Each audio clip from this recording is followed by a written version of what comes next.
What a play, play after play after play. And there it is. And she is taking over. Love that. He's got a lot of room to run. The greatest conference in the country is showing out tonight, gentlemen. Wow. Home run. That's number one on SportsCenter right there. Daquan Davis into the paint, and he puts it in for a 2-point lead. Your WCAC champions.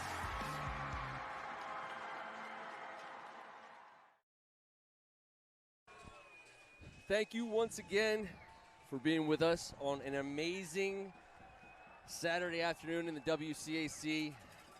Once again, it's the St. John's Cadets versus the Gonzaga Eagles for the 105th time. Second. 102nd time. It's 100 and something. It's 100 and something. Second.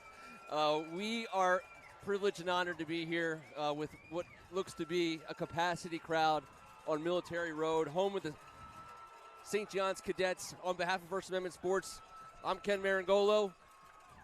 He's Kevin Ricca. If you're not fired up right now and you're in this stadium, then you don't have a pulse, because this is exactly what it's all about. Our nation's capital, the best event in high school athletics. You know, those trees are looking great across the way there. And these kids in the uniform are ready, man, and I am too. Let's go. Tim Strachan. Listen, I'm the only one that's truly, I think, unbiased here, having been the graduate from DeMatha. But here's this. My brothers, all three of them went here. I kind of understand this. I've seen family, I've seen friends on both sides, and I'm a little jealous. DeMatha never had really like a true rival. I mean, we had good Carroll in the late 90s, good Council in the early 2000s, but it is so special to be a part of this environment, to be here in this crowd, and to see that the people really come out. This is truly a special game every single year on the calendar, and I'm just privileged that First Amendment and the three of us are here for it.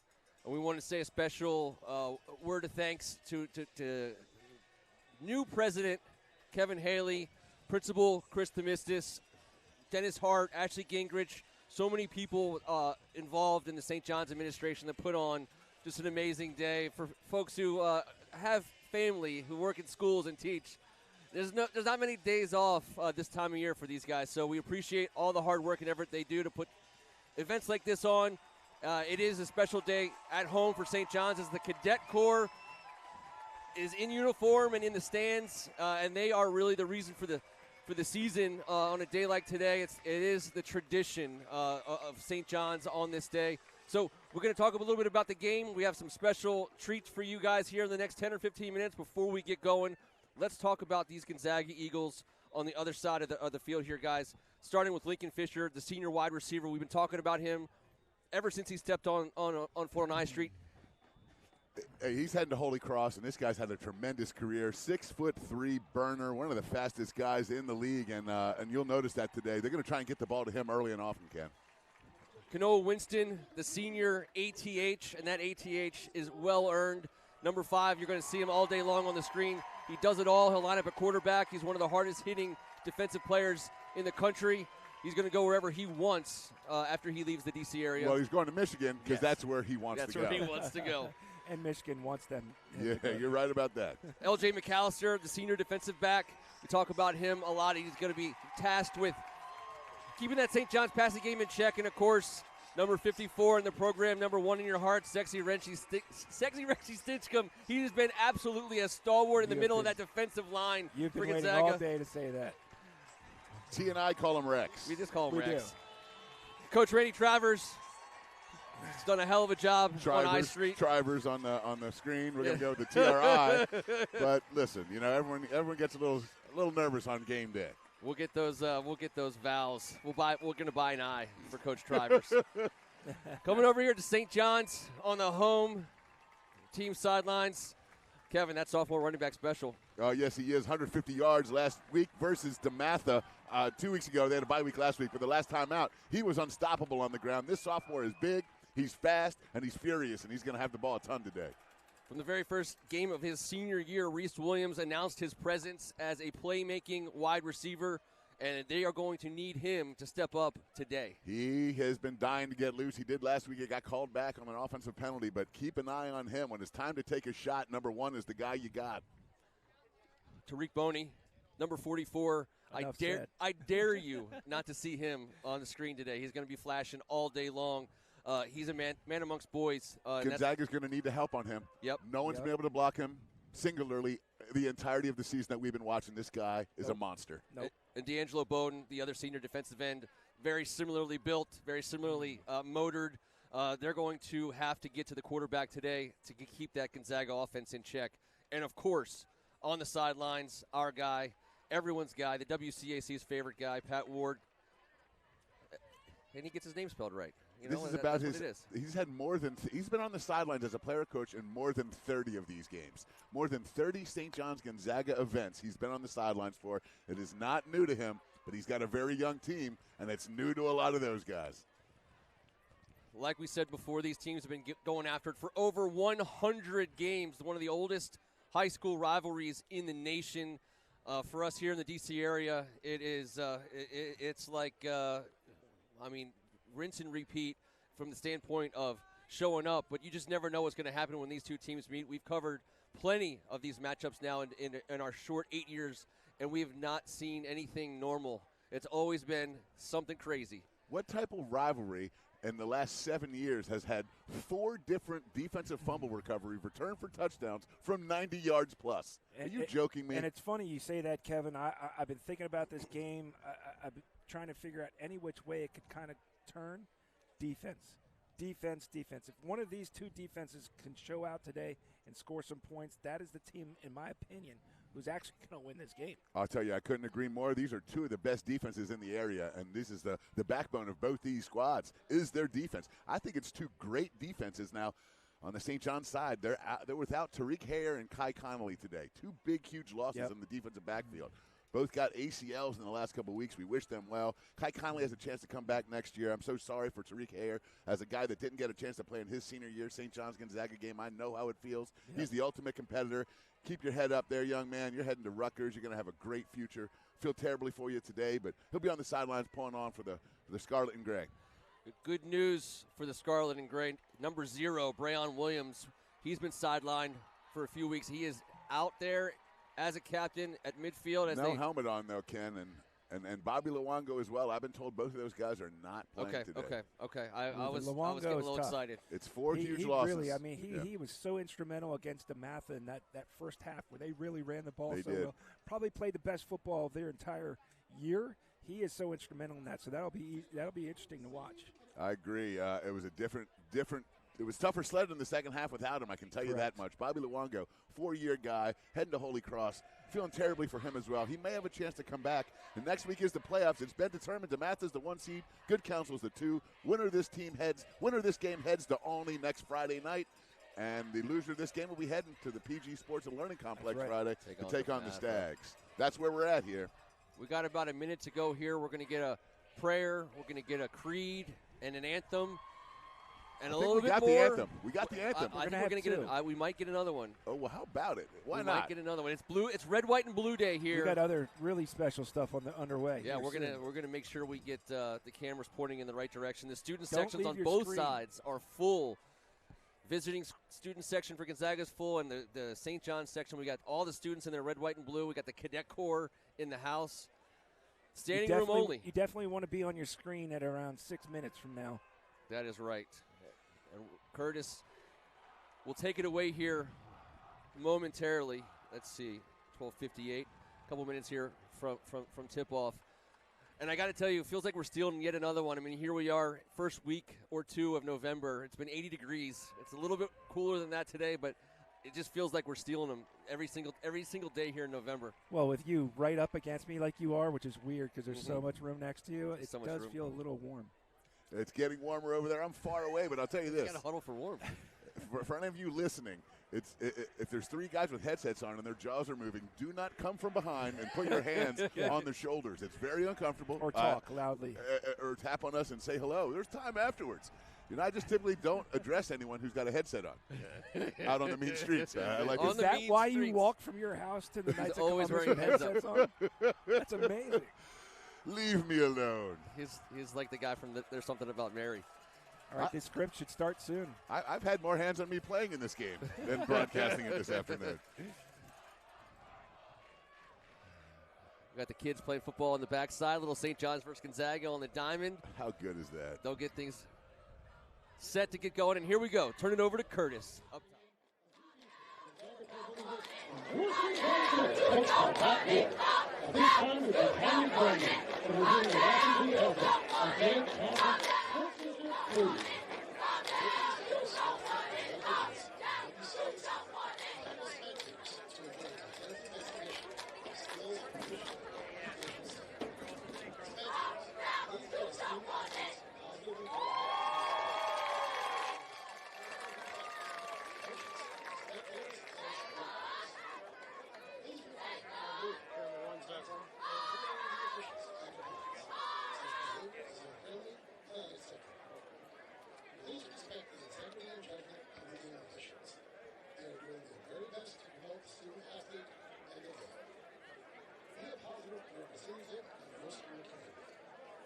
Thank you very much for your support of the WCAC Sportsmanship Group.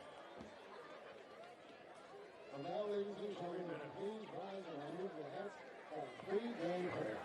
Then please remain standing for the presentation of colors and the playing of our national anthem. No pan. Let us remember that we are the holy presence of God. Dear Lord, help me to play my very best during this game. Teach me to treat my fellow team members, coaches, officials, and opponents with respect and dignity. Challenge me to always do what is best for my team and not necessarily for myself. Enlighten me to the powerful life lessons I will experience during this competition, win or lose. I ask all these things through Christ our Lord. Amen. St. John Baptist, fill us out. Lord Jesus in our hearts.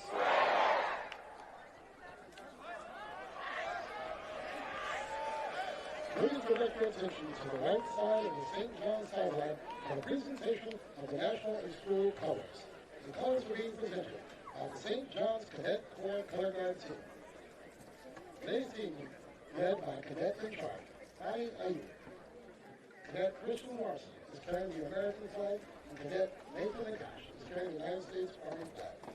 Mary Rifle is carrying the St. John's flag.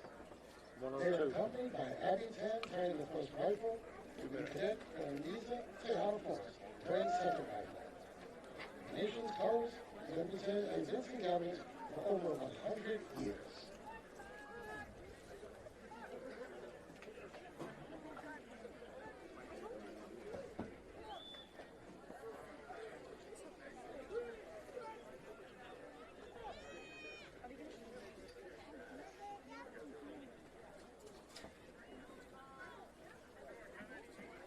And now to honor America, the playing of our national anthem.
I'll tell you what, some people ready to play some football right now. As a F-16 is flying over, we want to send a special thank you out to the commanding general of the D.C. National Guard, Major General John Andoni, 113th wing of the D.C. National Guard.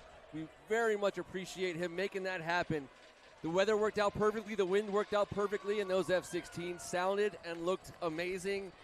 And very proud of Marcus Hunt, his involvement in this today as well. Proud to have coached him, proud to call him my friend, proud of what he just did right here. Thank you, guys. That was something else. That was something else, man. That was just, I think everyone up here is ready to play. Everybody is ready to play some football, and we'll get some shots of the Cadet Corps. Once again, I just want to recognize, especially those seniors. There's a gentleman holding the flag in the front. His name is Anthony Mancinelli. He's the #1 officer in charge of the Student Cadet Corps. You may recognize his name. We say it all the time in the cross season. He's an excellent kid. Great family, and he looks great in that uniform holding the flag. Assisted by #2 in charge. Oh, yeah. Dylan Meringolo. That a boy, Dylan Meringolo. Love to see those guys out here supporting the team. We got the St. John's Cadets getting ready. There's actually going to be a football game. How about that? After all of that. What an experience that was. That pregame was something else. And we're going to get underway here right now. John Holly puts it up. Short kick. Fielded the 19. Flag. And a dead ball before anything even happened. The guys in the back may have signaled for a fair catch. Okay, so they waved it away. They waved it off. He thought it was an illegal fair catch. He thought he called for the fair catch and ran. It was called from the back, so they're going to take the ball where he caught it. And there it is. 1st and 10. Naeem Woods, the sophomore quarterback, to get things started against this Gonzaga defense. I expect an early, heavy dose of #9, Dejon Talley Rhodes. Another sophomore. 2 sophomores in the backfield today leading this Cadets offense. Pistol look.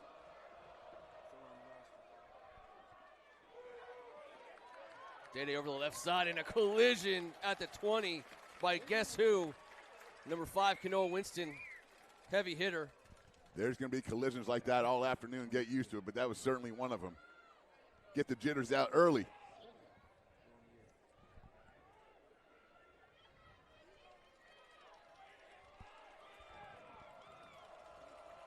Keep your eyes on 11 and 7 defensively for Gonzaga, crashing on the corners.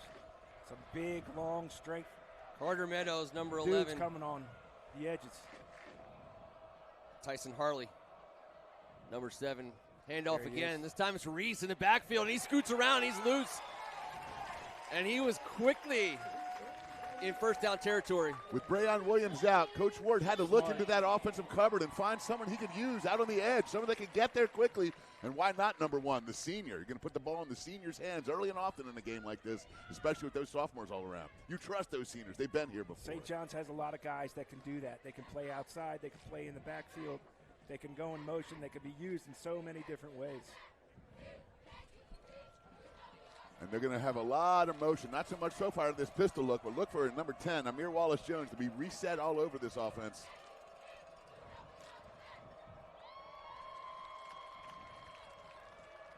Chase Pankey in motion. Flag from the deep judge. It's a delay game. Yeah, they didn't get it off in time. That'll knock him back 5. It'll be 1st and 15. He seemed eager to want to throw that was at the 1. Yes. At 1 second on the clock and hitting it. And that was it's just tough. You usually get that second. Usually get when it hits 0, you get that brief second. That was flung on 1. He anticipated the call. It was a beautiful throw, by the way. Yeah, he threw it about 30 yards. They got a serious airtime. I'm going to give it to him on that. 1st and 15. St. John's going to have to avoid those when you're running the ball on 1st down as often as they do. Naeem Woods to throw. He's got time. He's out of the pocket. He's moving upfield, and he'll slide to 39. Now, that's a very big-time play. T, go ahead. I know you're chomping at the bit. No, you're right. It's absolutely right. He had his head downfield. It wasn't that internal clock went off. He felt the pressure getting around to his backside. He had a full lane wide open in front of him. Get what you get down to protect yourself, and now they have a manageable 2nd down. Spatial awareness, and you're right. Getting into the 2nd and 7 from 3rd and 15. Drew Williams, #4, at the top of your screen, behind Reese Williams. And it goes right on out there to Drew. And he's got a first down for the Cadets. I tell you, Naeem Woods, knowing he's going to take the thump, gets rid of that, and that's a big play for the Cadets. The young sophomore coming out on this first drive looking sharp. That's a triple option play right there. He gets to read whether to give it, take it himself and run it, or throw it out. If he gets a crash on the end, he read it extremely well, and it's a great first down for St. John's. Great guy to get the ball in hands to right there. Number 4, Drew Williams. Yeah, I was going to say, it was a great snag. All hands, and it led him upfield to go get that first down. Tell you what, though, these front 4 for Gonzaga really are putting some pressure on there and getting in that backfield pretty quick. Day over the right side makes a couple guys miss. There's a flag on the ground at the 45-yard line.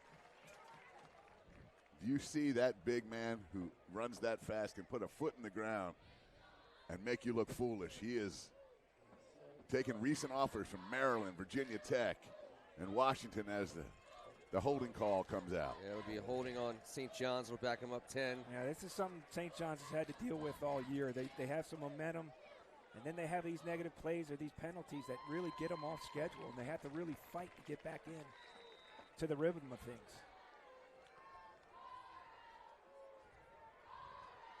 Drew Williams gets the play from the sidelines. DeCarlo Rogers back after a brief injury, the young freshman wide receiver. He's got an offer from Maryland, an offer from Virginia Tech. Keep an eye on number 13 back healthy.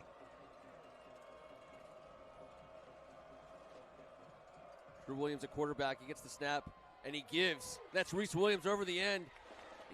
He makes a couple guys miss, and he gets back the penalty yards. It'll be second and about 10 here for the Cadets. Reese Williams showing a little wiggle in between the tackles there. Well, he's got a burst for sure. This is how they can use guys in different ways. Well, line him up in his original position, motion him across, and give him the ball in the sweep. Any way you can get Reese Williams the ball, you're going to do.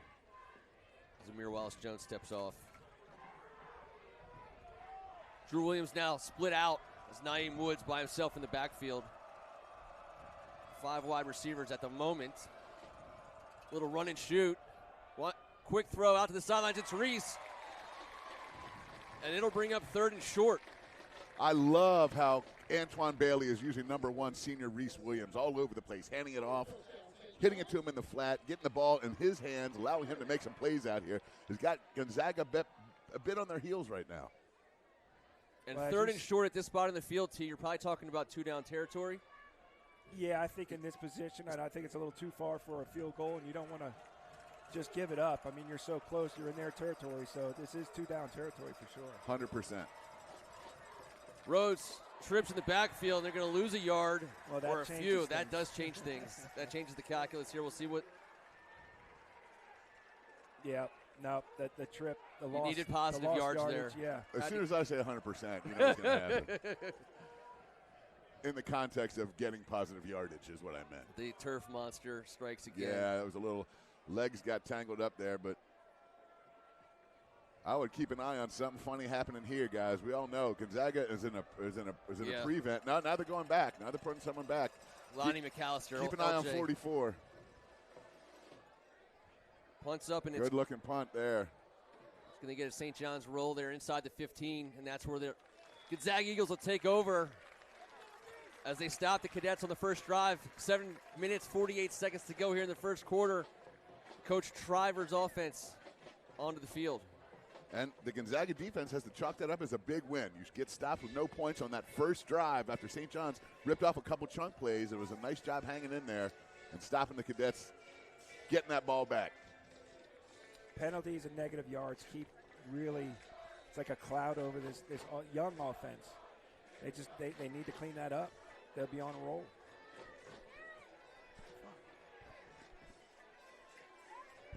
Curtis.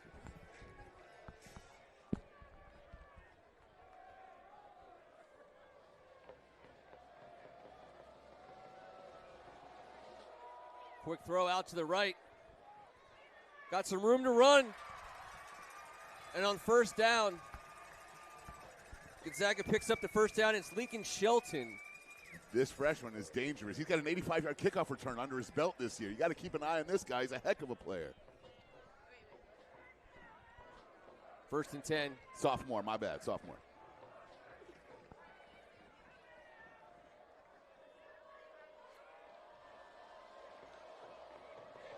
Motion from the big man, John Gaskins, looking to throw. Moving to his left.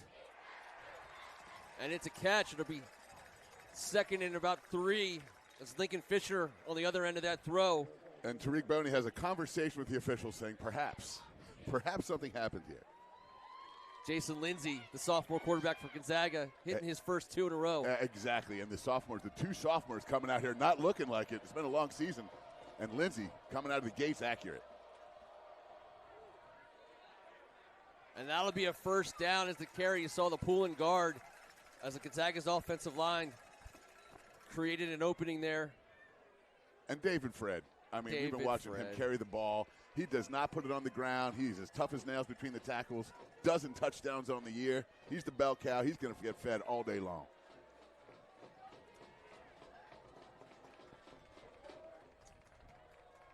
Gaskins will lead the way as David Fred up the middle, and he'll get met by Julian Jones, the junior defensive back. Gain of 5 on first down for the Eagles.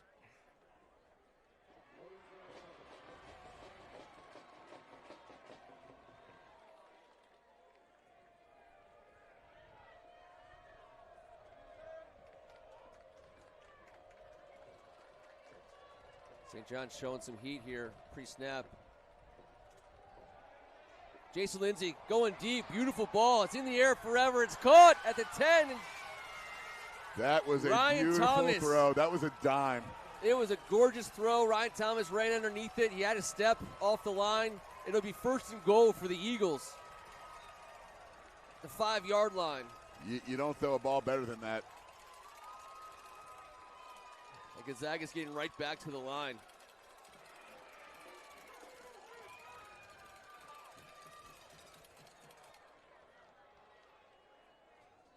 Fred looking for the middle, and at the line of scrimmage, Will Polk. Will Polk, sophomore. The sophomore, the tackle for a loss. He's got a bunch of them this year. He's been very active. Number 11 on the scene there for the Cadets. You see it again right here as he finds the hole and gets there, right there to meet the running back for a loss. About 1.5 yards. It'll be second and goal.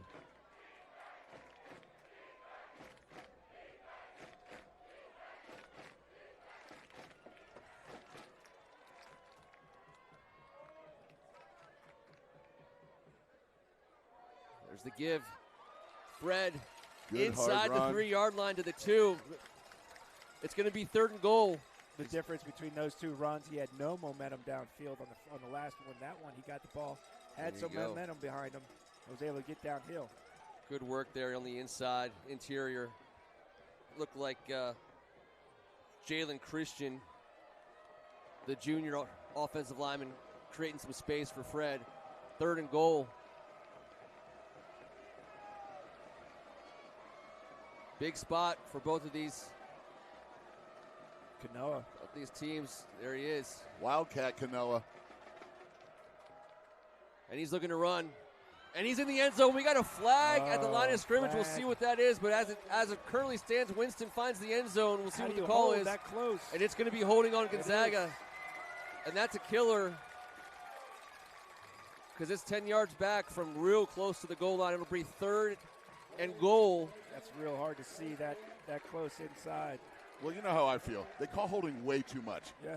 They just do. In the high school level, it's called way too much. We're watching our beloved Commanders right now. 550 offensive plays. There's been 4 holding calls all year long. You think there's been only 4 holds? No. If it's not at the point of attack, if it's not involving the play, I don't like the way holding is called at the high school football level, and I'm sure the Gonzaga fans agree with me on that last play. Yes, they do. I mean, I'm just telling you, man, let these guys get after it. Let these guys play. It's been too much this year for me. Jason Lindsay in shotgun. Fred behind him. Third and goal from the 13. Plenty of time on the play clock. They're looking for a jump there. They wanted to buy some of those yards back. And Hakeem Satterwright wants to get into that backfield right now. He's chomping at the bit, number 3. This is tight end territory for Gonzaga historically. Lindsay looking to throw. He's going back corner. And it's a catch. What a catch. And it's a touchdown for Gonzaga. Oh, my goodness. Back in the end zone. Senior. Is that Lincoln Fisher? And Jason Lindsay connecting. Right. What a throw, what a catch. That is red zone offense there. Little slot fade. He puts it where only his receiver could catch it. Good coverage. One foot down is all you need. Speaking of Commanders, we saw that same connection between Jaden Daniels and Terry McLaurin. That's right. That's right. And the penalty doesn't hurt the Eagles as they convert for 6. That's good defense. That's just better offense right there.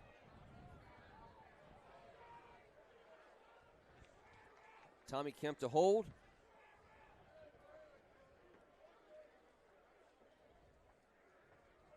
And the kick is up. And good. John Holly connects for the extra point. 7-0 Gonzaga with just under 4 minutes to go here in the first quarter. Well, sort of the wrinkle, the thing that really helped Gonzaga, obviously, was the deep pass. I don't have the statistics in front of me, but I do not think that this Gonzaga offense is known for having a whole lot of X-factor plays like that. That played a huge hand in them getting on the board first. Jason Lindsay played a huge hand on those guys getting on the board first. The sophomore quarterback came out hot. I don't think he had an incomplete pass on that first drive. Dropped a dime on the post, and you can't throw it better in the red zone than he did to the senior. And, oh, man, the Holy Cross commit, putting his team on the board first with 1 foot down and a great catch. I think we're going to see the ball in the air a lot by Gonzaga today. I think they understand they may be overmatched a little bit on the inside in that box. They're going to have to spread this ball out a little bit. And Deuce Arnold, another senior you can rely on. You got number 1 and number 2 on that last drive. And it's just a big deal, and that's why I'm a little surprised about how good both these sophomore quarterbacks have come out the gate. Offense has been sharp. You know, St. John's just got stymied a little bit with the turf monster there on third down. But, you know, I thought we anticipated more of a defensive collision to start this one off, and it's been the other way around. Squib kick. St. John's will cover it up at the 31. Gonzaga knows St. John's got some really good athletes back there that can return the ball. They're not even messing around with it today. And there's no doubt about the fact that special teams will come into play at some point during this game today. It's going to be a major factor. It always is when we come out here in this rivalry game. Last year's game decided by an overtime field goal. Yeah, each of these squads, they bring a couple X-factor plays with them for this game specifically every single year. And there's nothing in the playbook off limits today. Rhodes. And he's dropped for a loss. Ethan Brown. Yes. Ethan Brown, big senior. number 93. I mean, he's got quite the impressive list of offers. Just say the whole Ivy League has offered this young man. He's heading to Princeton, but he had plenty of options. Over 15 offers for this guy. You saw why right there. Tackle for a loss for number 93. 2nd and 11 for the Cadets. I think Princeton is a business decision. I wouldn't know. It was never on my list of options. It was your safety school, I thought. Yeah. Naeem Woods to throw. He's got time, and he moves.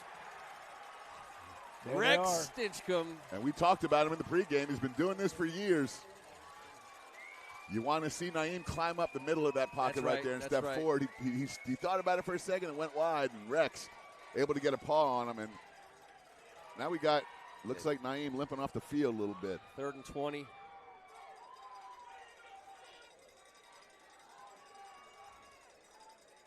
As I think we'll get a timeout on the field as they'll tend. Maybe he had an equipment issue for That's Woods. what it is. That's good news. That's very He wasn't good limping. news. He had his shoe half off. So I'm telling you. St. John's calls a timeout so they can get him back on the field in 3rd and 20. He's changing shoes is what he's doing. Maybe he needs some longer spikes or something with the turf.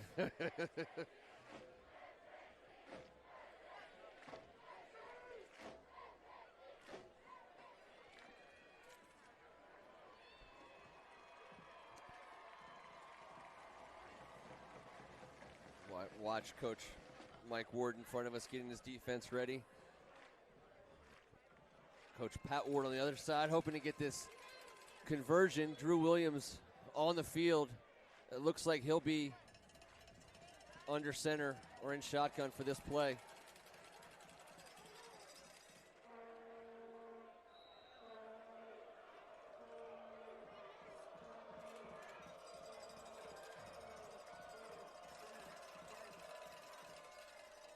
Drew up the middle. Good hard run. Yeah, he gets about 8 or 9 yards back. We'll bring out the punt team here for the Cadets. I mean, you're handcuffed there. You got your starter on the sidelines. You bring Drew in. He's going to run up that middle. He runs like a running back. He runs hard. He runs low and tough. But, you know, on 3rd and 20, it's a lot to ask.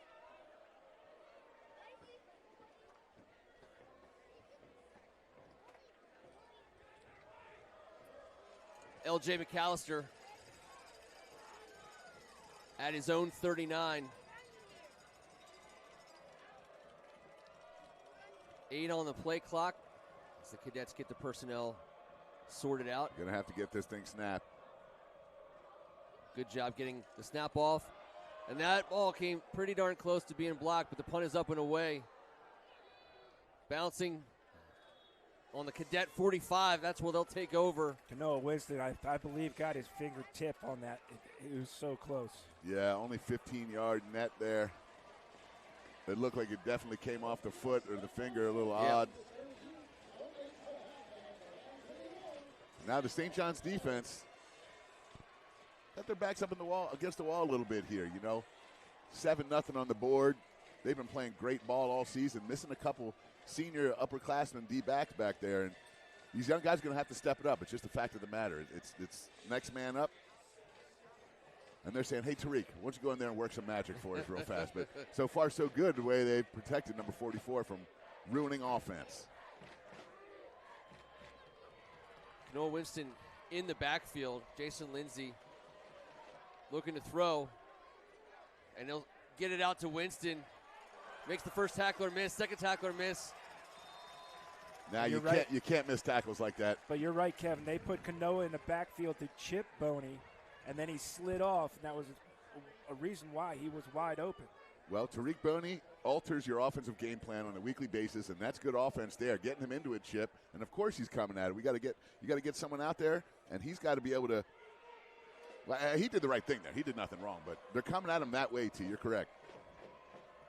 Winston in motion. Lindsay throw again. He's going to find Canoa again out to the left, and St. John's will bring him down. It'll be a no gain, and it'll bring up 3rd and 1. Canoa, I think, tripped a little bit as he was receiving the ball, or he slipped. Well, it's obvious they're trying to get him the ball any which way they can, and why not? Fastest man in the WCAC, 100-meter champion. And as tough as they come, pound for pound. Yeah, he's the number 3 ranked safety in the nation. And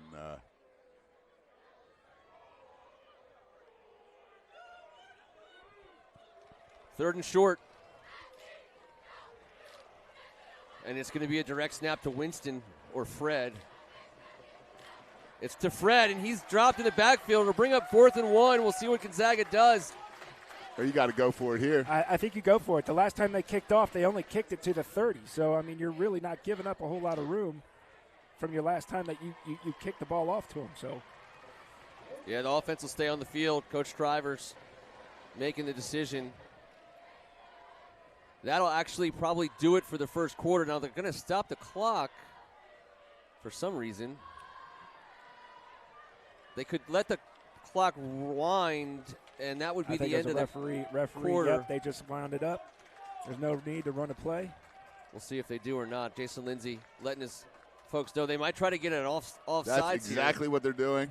St. John's is almost lined up offsides here. And they get it. They both moved. They both moved. We'll see who moved first. Everyone gets left side of to. Gonzaga's line, middle of St. John's line.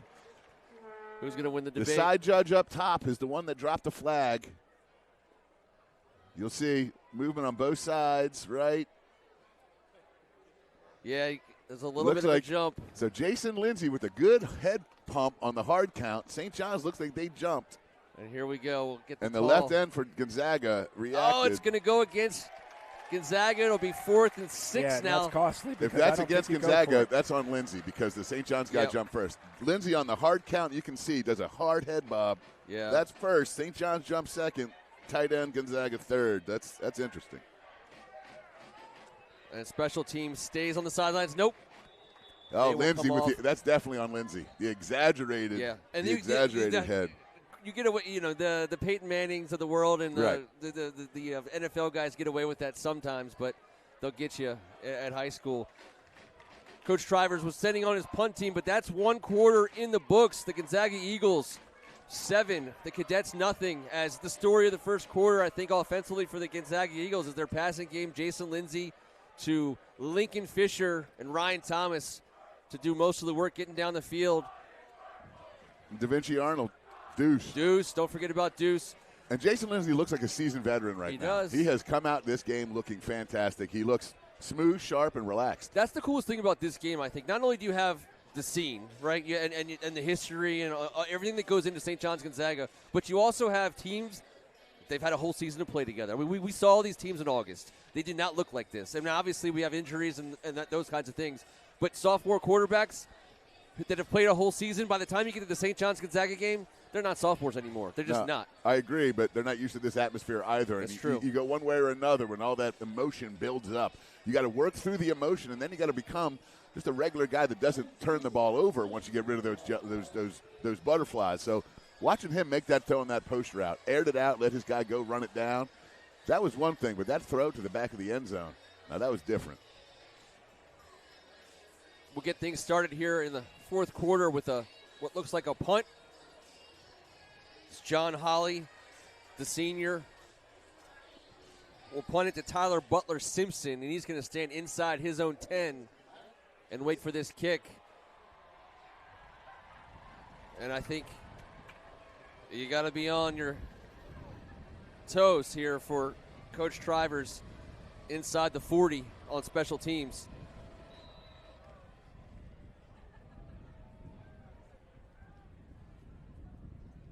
No real wind to kick into. Snap is good. And that's a good-looking punt as they'll try to save it from going into the end zone, and it's going to go in, but it's a good-looking effort as they're going to look at each other and wonder who should have got it.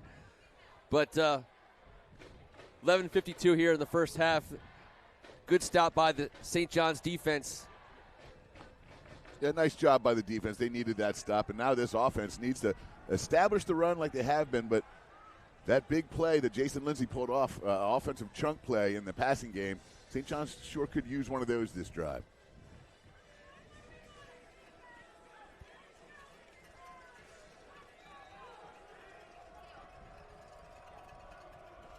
Naeem Woods for the fresh set of cleats awaits the snap, and it's the handoff. And Rhodes will be brought down in the backfield, almost brought down in the backfield by Tyson Harley, but the cavalry comes in. I'll tell you what, both those ends, Harley and Meadows, they are crashing on those outside edges every single play, getting close to the action. I mean, number 7, he looks like a football player, that's for sure. He could play any position, too. Loss of 4. Be 2nd and 15 here for the Cadets.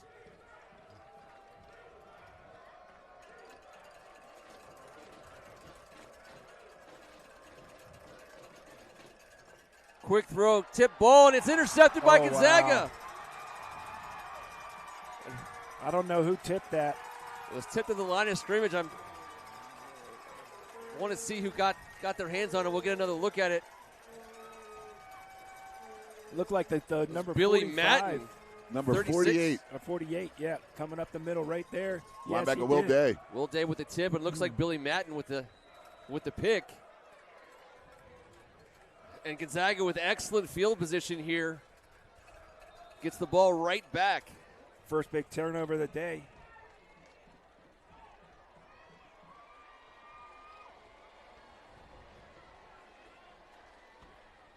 But knowing these two squads and the history of this rivalry game, it certainly isn't going to be the only one on the day.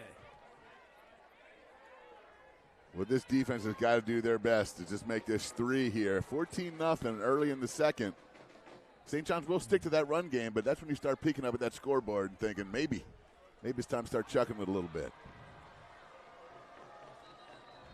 All right, referee's going to blow this one dead, and they're going to chit-chat at the 20. I don't see any flags down. They're talking about the substitution pattern. Yeah, there's a lot of that going on, and we're going to sub again here. Why not?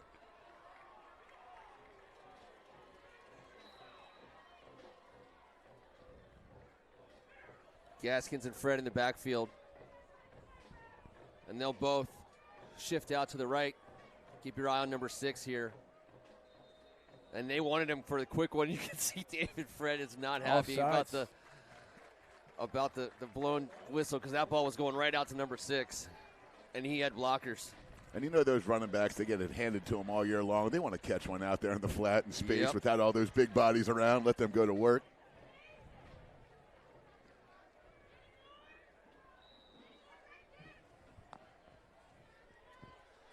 All right, 1st and 15 from the 25.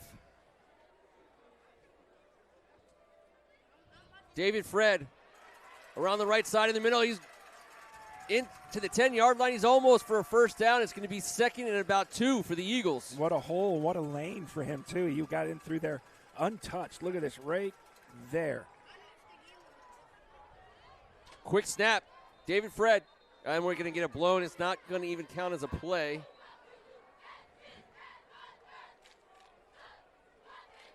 Illegal substitution. The substitution situation is starting to become an issue. If Gonzaga does not sub, then St. John, it's on St. John's if they want to try to get somebody exactly. in there. And that's what happened. They were trying to sub. Gonzaga didn't. They do not have to wait. Yeah, it's drivers. That's smarts. That's playing, like the saying goes, playing smarter, not harder. 1st and goal. And they'll change the sticks there, and there they go.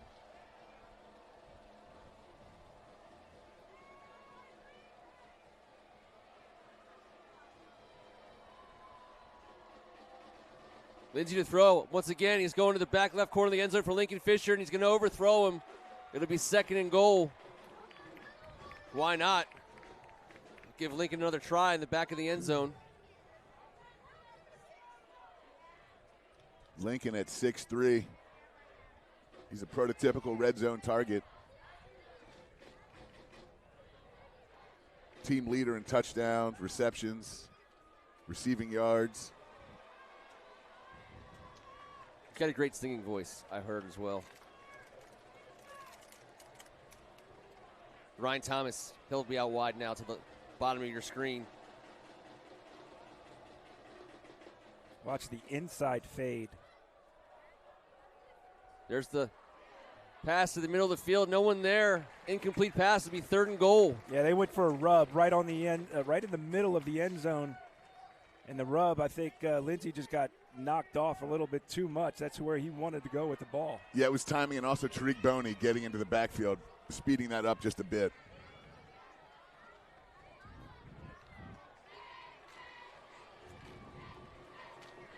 All right, Gonzaga's red zone offense.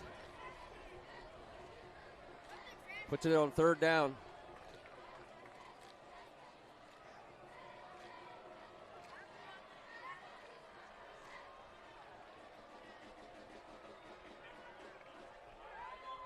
Lindsey to throw. The play is whistled dead. Again, timeout. It's going to be a timeout by Trivers. Yeah, this is a big down. That'll give both teams a chance to talk about what they want to do here. All passes on this very short drive. Wow, the one Fred run, which was a big run that got him down inside the 10, was huge.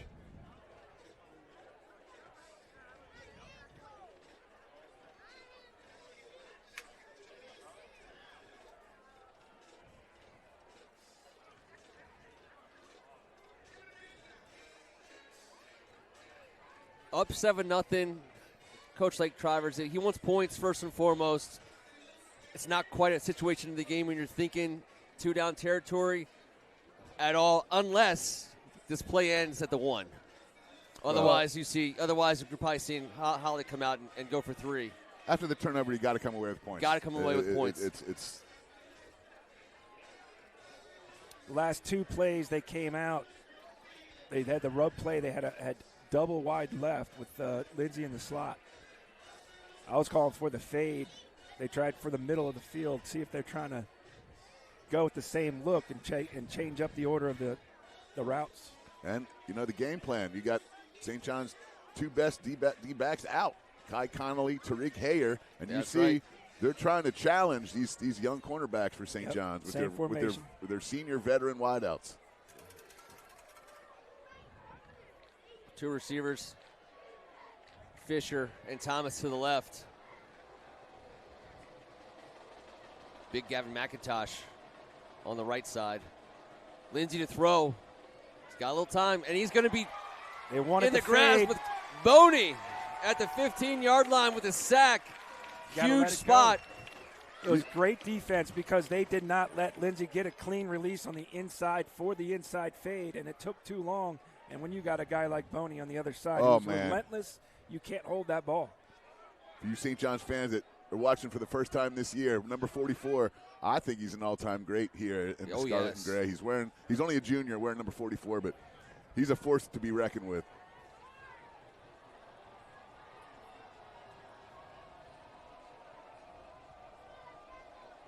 It'll be about a 32-yard attempt.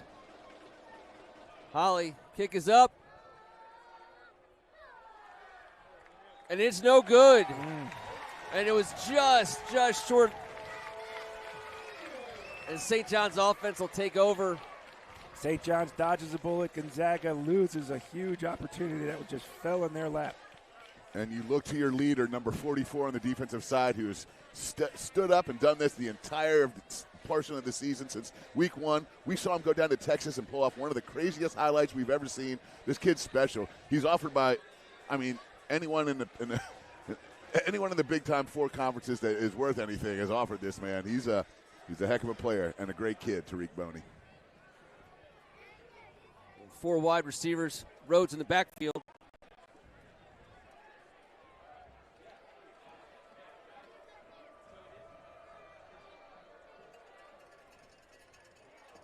And there's the throw. Complete for a first down. Great job by the quarterback there. That's point guard ball handling skills. He pulls it and gets rid of it while being tackled, freeing up the Cadets for a first down. Got a guy hanging on him while he still delivers an accurate pass.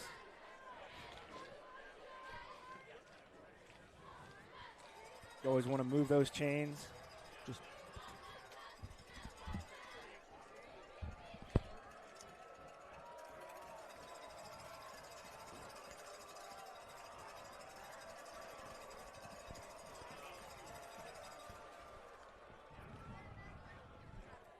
Hand off over the right side. Nice gainer there on first down. To bring up second and about 5 yards for. Well, we're avoiding spilled water bottles and monitors falling off. We got all kinds of business. The table. We're ready, though. We are ready. All right, let's go then. For all of it. 2nd and 5.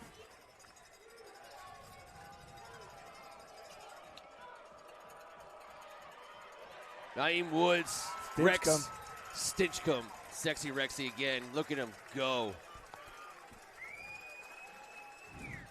We say it all the time. It's these big guys up front on both sides. The offensive linemen and the defensive linemen in this league are second to none. And number 54 has been doing it for a while on I Street. And he's fun to watch because he likes mixing it up.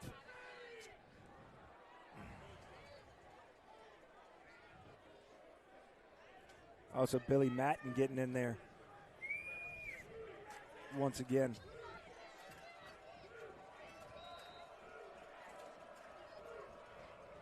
We got another timeout on the field. Timeout, St. John's.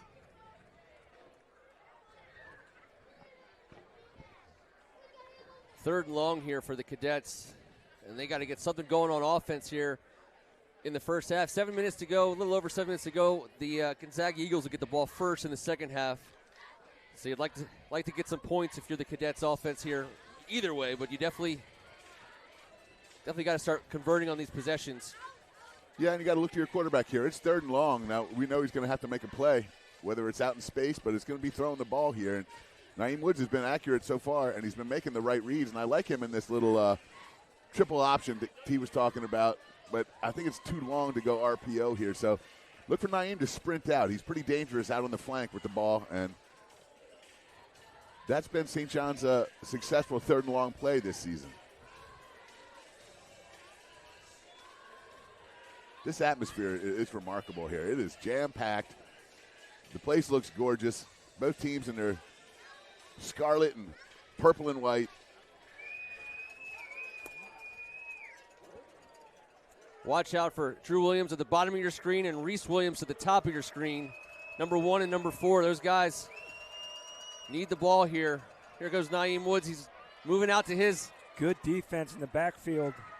And a stretch. Wow, great job by the freshman to try and get there, but I don't think he did. No, he's going to come up just short. Was that Amir Wallace-Jones? Oh, that was Amir Wallace-Jones, number 10, one of the toughest receivers in the area. And here we go, senior. 4th and 1. Nice job by Naeem escaping pressure. Yes, Amir. All effort. What? All I effort. mean, that is just full awareness. As the Cadets send out the punt team, and I'm telling you right now, this is not going to be a punt. Well, that was great coverage across the field by Gonzaga. So they're going to send. Naeem had nowhere to go, got flushed out, still tried to make the most of something. L.J. McAllister is back. We just saw Tariq Boney getting very involved in the defensive end.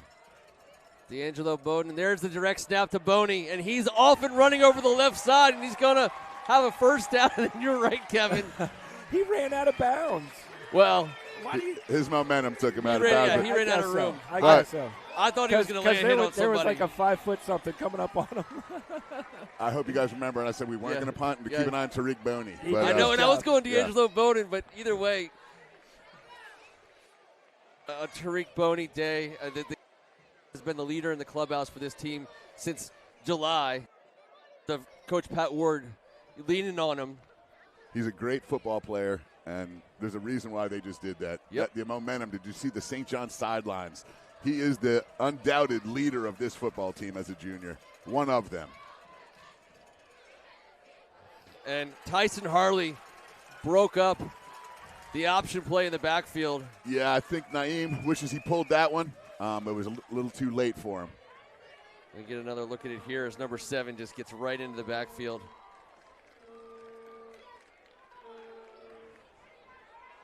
And it's that read. It's kind of hard to read.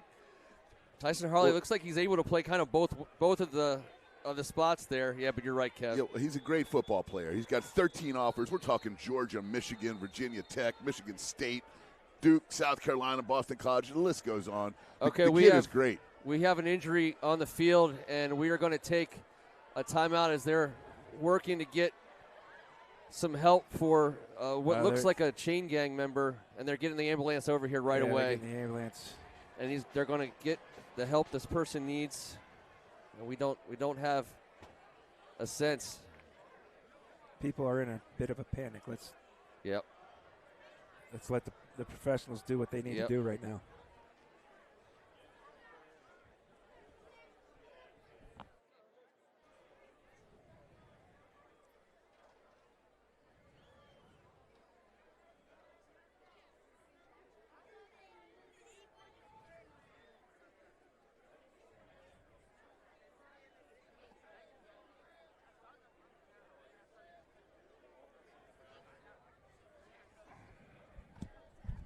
Right now, it's all about this individual.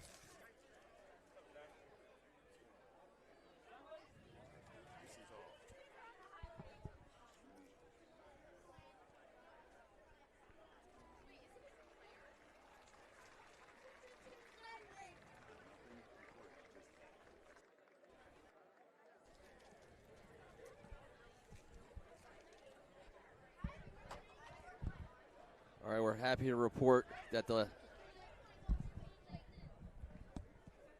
individual is all up on being assisted in a sitting up position. That's that's very good news, and we'll continue to deliver good news. And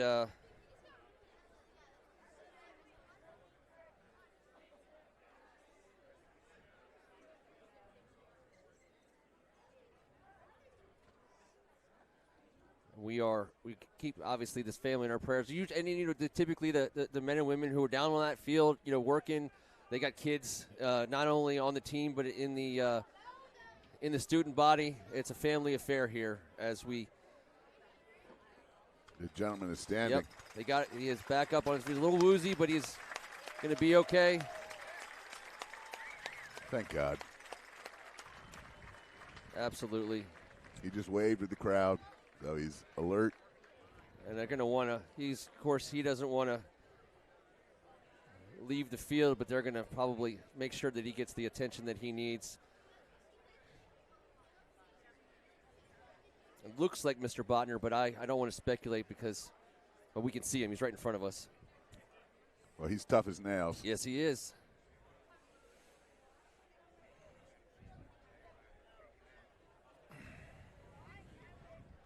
And yes, Ken, his son, Clark. Yep. BS Dog is on the sidelines here.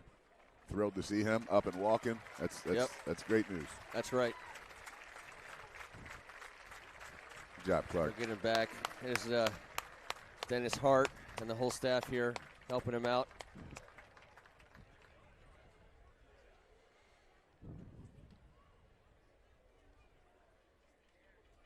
The St. John's trainers, the Gonzaga trainers, they were in about a matter of seconds. Yep. They understood what was happening. They were the first in there, and that was excellent response time on both sides. Great job by both of you training staffs. That's awesome to see. Yep. And we got, there's Clark, number 38. He gets a chance to sit next Yeah. to his old man. That's Man, great. dude. Yep. That is tough. That is tough. But thankfully, everyone seems to be doing okay, and we'll keep you updated on that. But it's never a dull moment, and that's why we got these people on hand. I mean, we say it every time something like this happens, because it does. We thank God for the manner in which they take care of people in this conference. Remember about 6 years ago, the quarterback from that Delray Beach was that right. King, right? Yeah, Derek King. Derek King. And we had the cold tubs already set up. Yeah. And that reaction time, 15 guys, including Orlando Scary and Brian Griffin, drug that cold tub across the field. They got that young man submerged. 5 minutes later, he was okay. Your children are in good hands at any WCAC event at all these schools, and that was evident just now. Thank God. All right, so after the break, it'll be 2nd and long. 2nd and 15 is what I'm showing here for the Cadets after the option handoff was handled by Tyson Harley. Drew Williams will be your wide receiver up at the top of your screen. Rhodes in the backfield. Jones in motion. And Rhodes gets the handoff, and he's over the left side with room to run, and he's over the 30, over the 20. He's going to go all the way. And coming out of the break, Day-Day Rhodes. There's a There's a flag on the field, and it looks like it's coming back. Mac is not happy. Well, let's take a look at it. This is the second touchdown called back by holding at about the 400th this year on this field by both teams. And it's going to be holding on St. John's. And they're going to bring it back, and not only will it not be a touchdown, but it's about to be 2nd and forever. What a run. I was talking about the size, the speed, and the power of the sophomore, Dejon Talley Rhodes. He showed you right there. It's scary. He's a sophomore. Yes. Imagine what he's going to look like his senior year, how hard he's going to be to bring down. Yeah, he's a man out there, but they're going to need him to do it all over again because they're right back where they started. It was from the spot foul, so they got this 10 yards downfield on Mac, which is very interesting to me.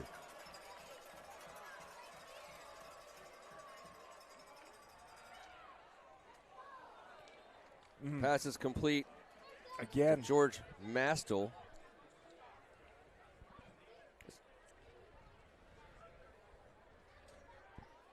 Harley and Kanoa putting the pressure on. I mean, Woods did the best he could, get his head around and get rid of that ball right away because it could have been a sack easily. He got it out of his hands, but it's hard to be accurate that way. He stumbled a little bit when he caught it.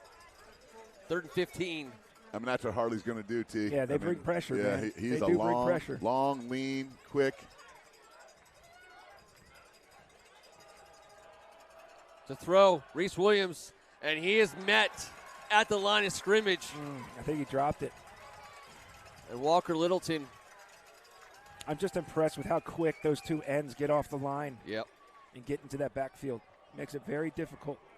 Well, we haven't talked much about Carter Meadows, but these guys share 11 different offers between schools. And outside of those offers, Carter, I mean, that guy, Penn State, Stanford, they just came out with Notre Dame, FSU. That's ridiculous. They just switched sides. You got 11 at the bottom of your screen. Woods with a pooch punt. That's going to land inside the 10.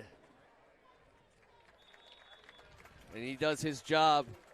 And Gonzaga's got 90 yards to go. It's 4.5 minutes left to go here in the half. Again, Gonzaga gets the ball first, but this is a big spot. Ball first in the second half. Big spot for the St. John's defense. Had 6 taken off the board by a penalty. And now it's their turn here to try to get some momentum back on their side.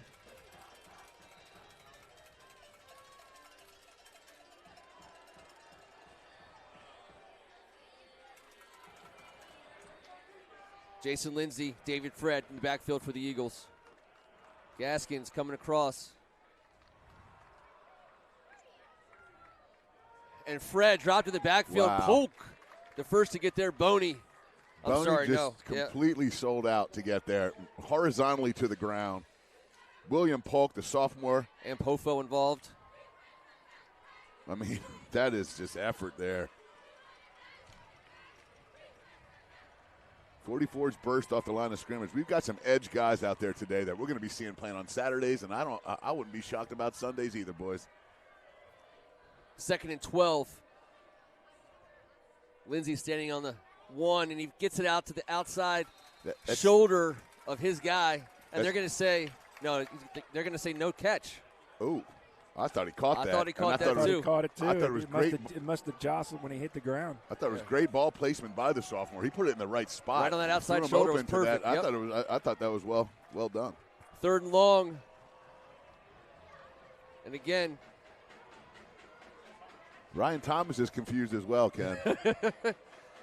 The St. John's faithful willing their defense to make a stop here as Jason Lindsay gets it to David Fred in the flat. And he shimmies around the first tackler. And he's going to be out of bounds just short of first down. And we got another flag. They're going to say, let's take a look at this. They're going to say the quarterback, I believe, got hit late. And he did. He did. And that was a good flag. Roughing the passer. Yeah. They'll add 15 on to the end of this one. Well-designed play. Works out for other reasons. And David Fred, he's coming up a little light. He's sitting at the 30-yard line, and after that run, he tiptoed on the sidelines for a few extra yards. And we hope he's okay. He's going to get. He looked quick heading down that sideline. He sure did. He looked good, and then all of a sudden he started jogging away. You hope it's a cramp.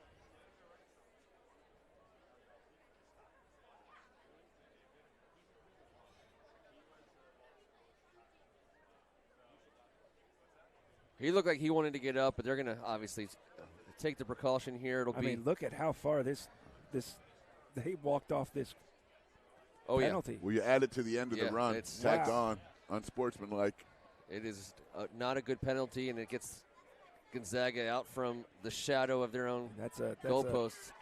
All right, looks like David Fred's all right. He's up, jogging off. Good news. That's a 25-yard gain right there. Yep. Yeah, first down at the 32-yard line. And the Cadet defense will have to reset. So they say he stepped out after 7 yards. They tack 15 on top. That's a tough one there.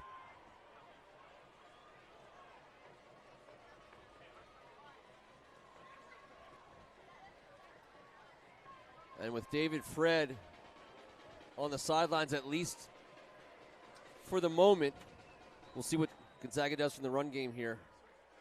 2 timeouts left for Gonzaga with 3:49 on the clock.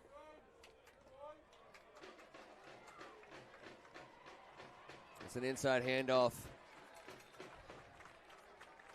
And that's Woodard's. No gain. The junior, I believe. Julian Jones coming off the edge untouched, makes the play in the backfield here. Nice play by number 5. No gain. 2nd and 10. Under 3.5 here in the first half. Gonzaga looking to put a drive together to close things out. Already up 7-0. St. John's brings the heat. Lindsey gets it away to Gaskins, and he barrels forward for a gain of about 4 as Lindsey under pressure. Yeah, it's not good when Boney comes nearly untouched. Look how fast he gets to the quarterback, and that quarterback's able to just get it out there in time.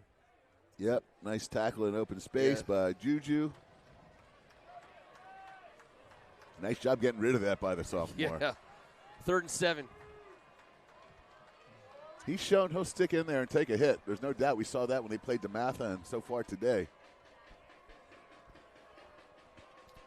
10 on the play clock. He's going to need to do it again right here. He's going to need to stand in that pocket and take it. Bringing it again. Because they're coming. St. John's rushing. Ball's going deep to the corner. And it's called out of bounds.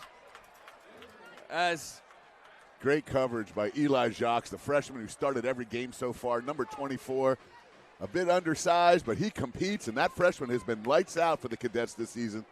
And they're going to test him. They see that number 9 in the program. Freshman year, but he is right where he's supposed to be right there. Good job, 24. And Mr. Minicello, photographer on the sidelines, getting the worst of that one. But he gets up with a smile on his face.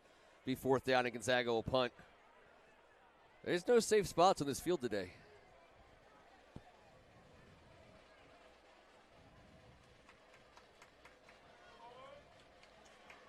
Ball is bumbled, and it's blocked. Special teams, block punt stat, big deal. Look at Tariq look Boney. At number 44 right in the mix. He's the best player on the team right now. Today he's been the best player in the field. And St. John's needed that as the snap rolled to the punter. Holly wasn't able to get it clean, and by the time he picked it up, it was over. Of course it was 44. And this will be the best field position that the Cadets have had all day inside the 25-yard line. As Naeem Woods looks to go to work.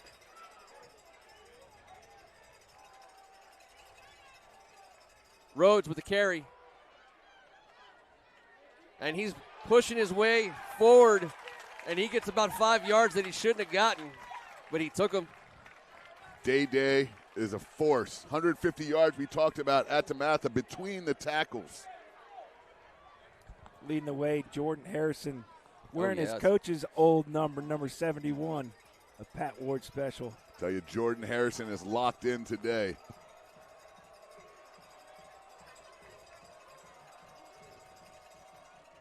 To throw to the corner, Reese Williams, and it's just thrown just slightly behind him.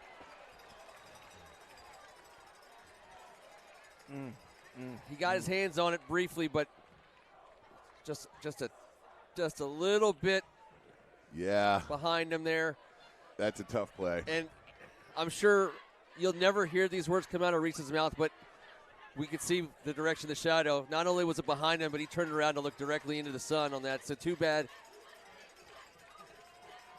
situation there for Reese. 3rd and short, high snap. Woods has got to tuck it and run. He's going to lose 2 yards. It's going to be 4th down and about 5 here. I've been saying it all week. Everybody's been coming up to me saying, what do you think? What do you think? I said, look, this Gonzaga defense is not just decent. This Gonzaga defense is legit. They're showing it right here.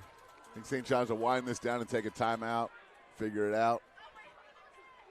I think you go for it here. Can you put Tariq Boney in somewhere and throw him a fade? You really want that 7, I know. But you got a good kicker. You don't want to walk away with leaving points on the field either. So this is a tough decision. Where the ball is spotted on the 16-yard line, be about a 33, 34-yarder.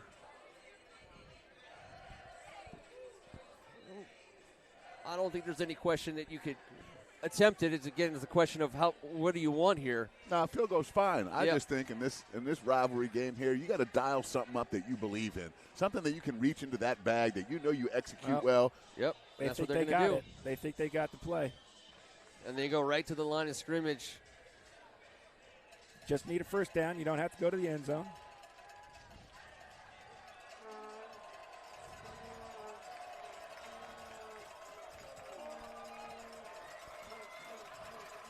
Woods to throw, and he tucks and runs, and he's going to have the first down.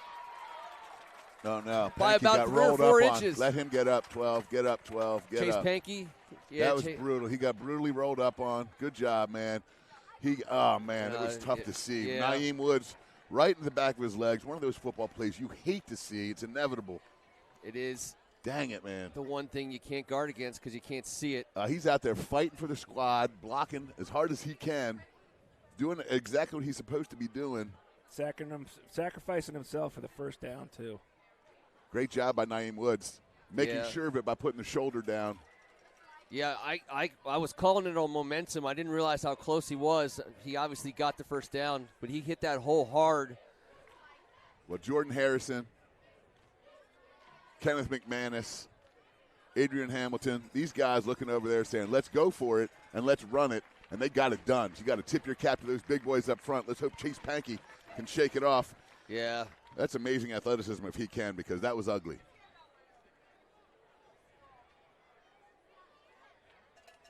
St. John's has no timeouts left from the 12-yard line with 1:16, and that clock is winding as we speak. You can get a first down inside the 2, but the clock probably a little bit more of a. Here's Rhodes over the left side, and he's going to be dropped for a loss. Gonzaga did a great job stringing that out. Day Rhodes was patient, and Meadows, I mean, holding that corner. He takes so much space. See him holding that corner right there, and he gets Look at wide. That. You're right. It's hard to get around him. Played it well. Woods to throw quickly. Ball's tipped again at the line. He was looking for Reese on the left side. Clock will stop, though. 40 seconds to go. 3rd and 11. St. John's going to have to stick to the air right here, I think. They don't have any timeouts.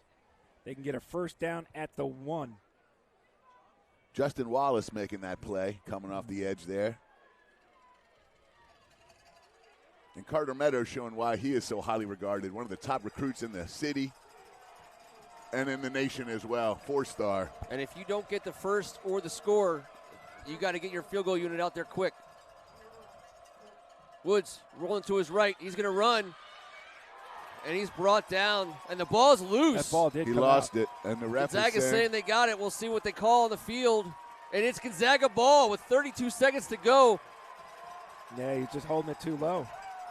We'll get a look at it here again as he widens the field. Oh, yeah, his arm just got pulled, yeah. You got to have 2 hands on it there, man. And Ethan Brown, the senior defensive lineman, lays the wood. Woods drops the ball. There he is, number 93. That's 32 seconds to go. We'll see what Coach Trivers wants to do here. He knows he gets the ball first in the second half. But you got some chunk plays already out of this offense. You have, and you're getting a tremendous effort out of your defense. So I think you kneel on this bad boy and head on in. That defense has been lights out. Yep. Lights out.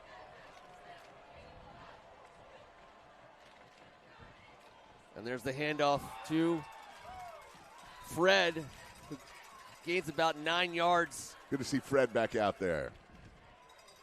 Gonzaga look to get at least another snap off here. Why not?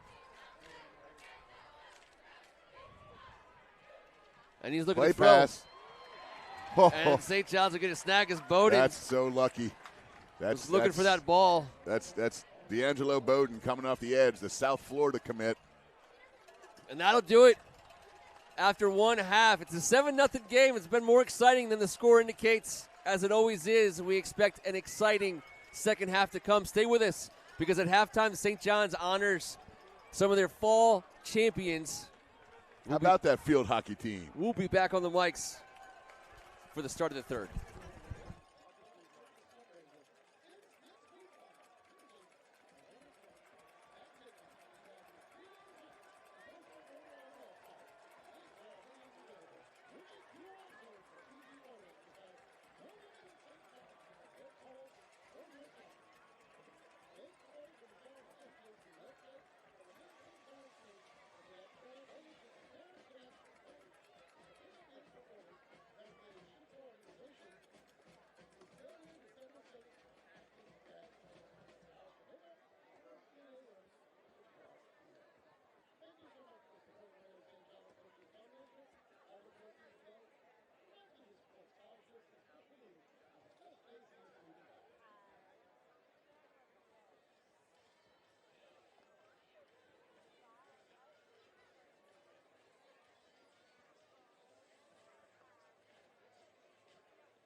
will be a 5-meter field right around the 40-yard line. What we have here is our SJC field hockey team. Now, ladies and gentlemen, they have a trophy. But they are no stranger to this trophy.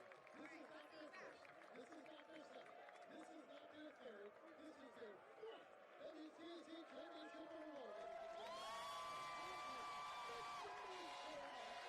in a row, ladies and gentlemen.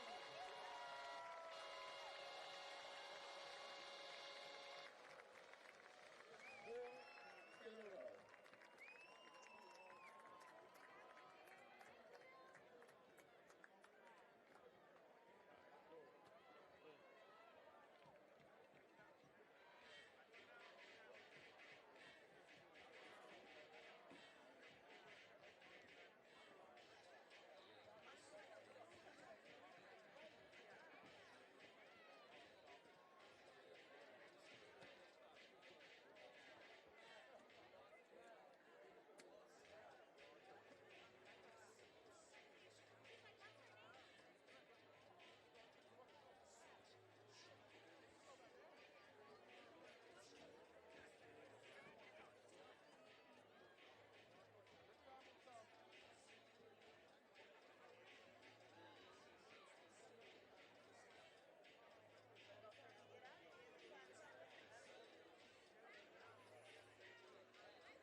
15 seconds.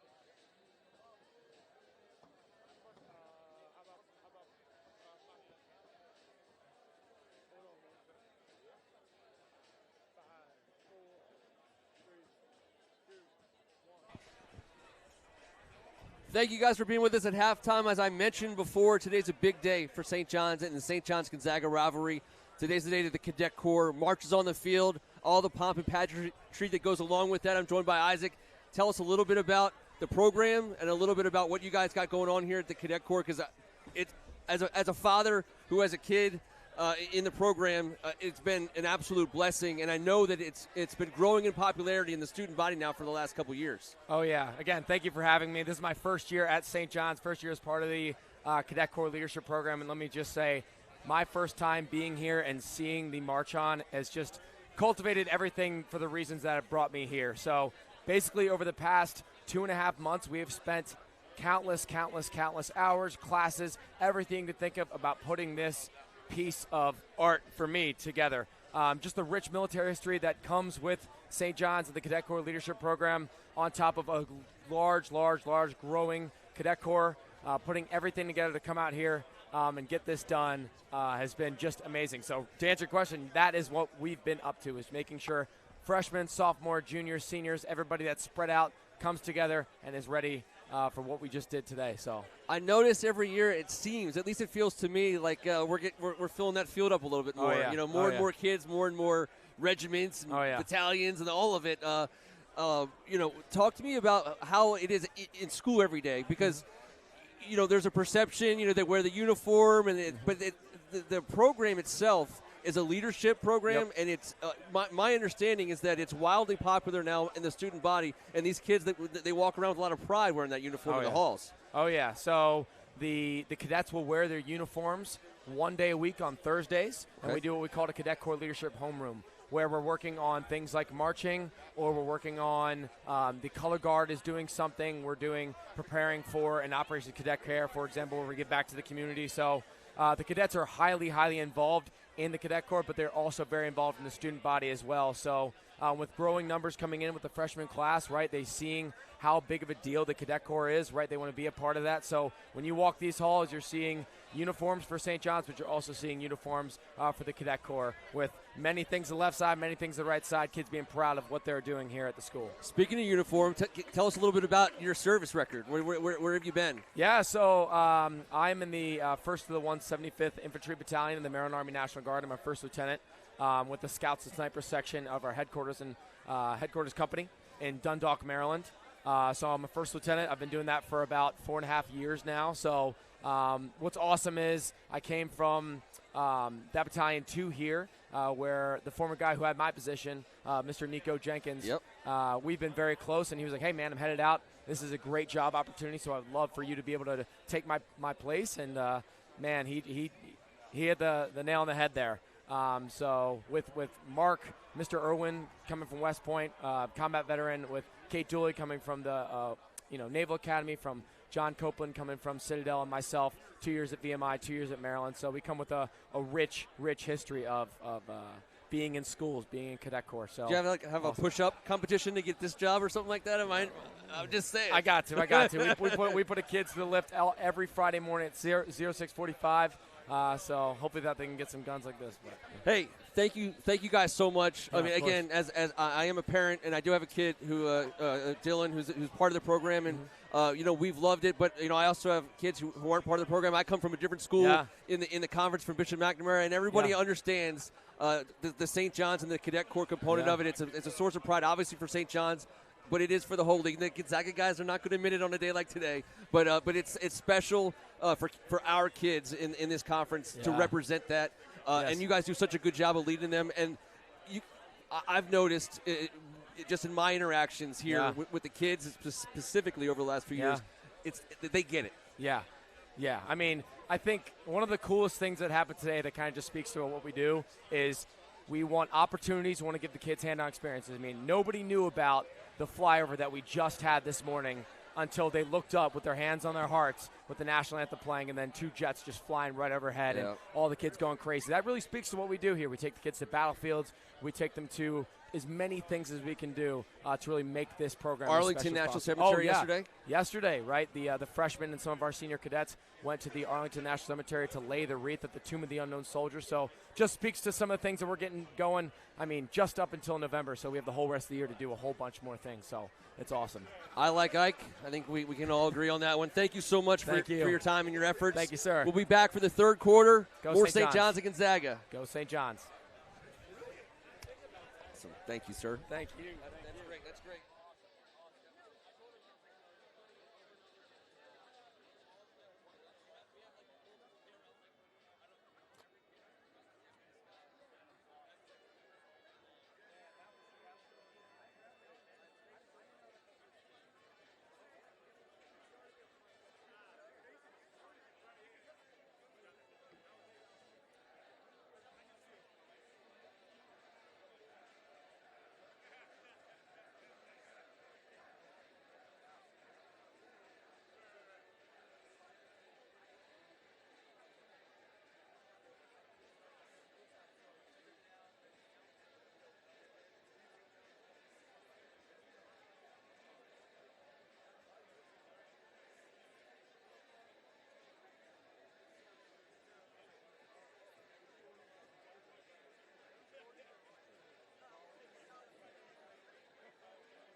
And Lincoln Fisher picking his way forward as we are underway in the second half of action. 7-0 Eagles over Cadets.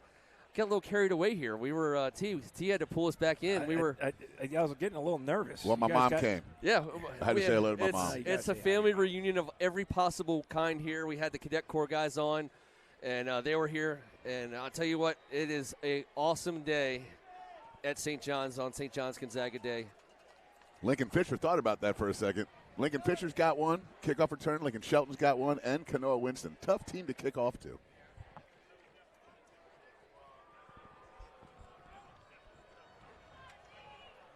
Jason Lindsay looking to throw quickly, and that's a backwards throw, but it's going to be brought down. And I'll tell you what, once again, Lincoln Shelton. It was a great catch, a great catch. It's not going to show up in the stat column, but that's a really big deal. It's a scary throw there. Yeah, because he misses that. That ball's alive. I guess there's just all kinds of if your name's Lincoln, you're getting the ball thrown to you today for Gonzaga. 2nd and 8. 4 wide. It's Gaskins on the move again. That's a lot of Eagle on the move. Lindsay, quick throw, and it is almost picked off. Great pass. It is picked. Hakeem Satterwhite makes his presence felt. Wow. He's been dying to make a big play all year long, and that's the biggest one of the day for the Cadets. Look at his break on this pass. Yeah, well, let's get to see if we can get a good just look at that. Hitch. He jumped in front of it. I didn't know he got it, but he got it. This is a very smart football player. He's watched a ton of film. He saw something that he recognized because he pounced on this route. Yeah, number 3 dealt with some injuries early on, but he is, by the way, one of the best defensive backs in the conference. He's fast, he's physical, and he plays with a lot of IQ, as we just saw there. And you put those 3 things together as Tariq Hayer hands him the big hat. It's 1st and 10. Cadets, a little momentum changer. How deep do they throw it here? Reese Williams and Drew Williams both out on the right with Amir Wallace-Jones. This looks like it's going up the middle to Rhodes. And that ball's on the ground. Is on the ground. They gave it right back. Gonzaga, oh, my goodness. Gets the fumble. Right at the end. It'll be interesting to see from one of our angles. It might be Harlan's camera. If his knee might have been down. No. I think that ball was loose. Two turnovers, 2 consecutive plays. We said the first one wasn't going to be the last.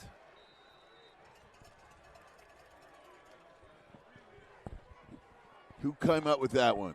I did. I want to remind everybody I said it. Nice job.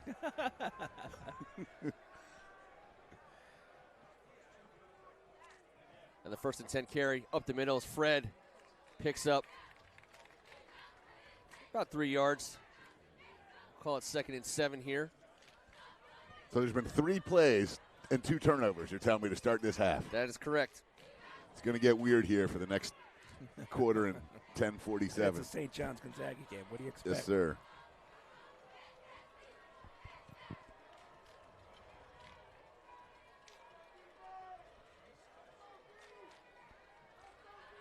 And they're going to bring Satterwhite over top of Lincoln Fisher. Yeah, he's running with him. That's going to be the matchup from here on out. St. John's bringing the heat. And Lindsay escapes it at first. But he is brought down by Big 55. Josiah Ampofo, the sophomore. Sack. And that is a big-time sack for St. John's because Jason Lindsay has proved to be somewhat elusive, and he's also been able to get rid of the ball in the middle of a lot of traffic back there, but not that time as Boney also went on that sack, and Will Polk as well. It'll be 3rd and long for the Eagles.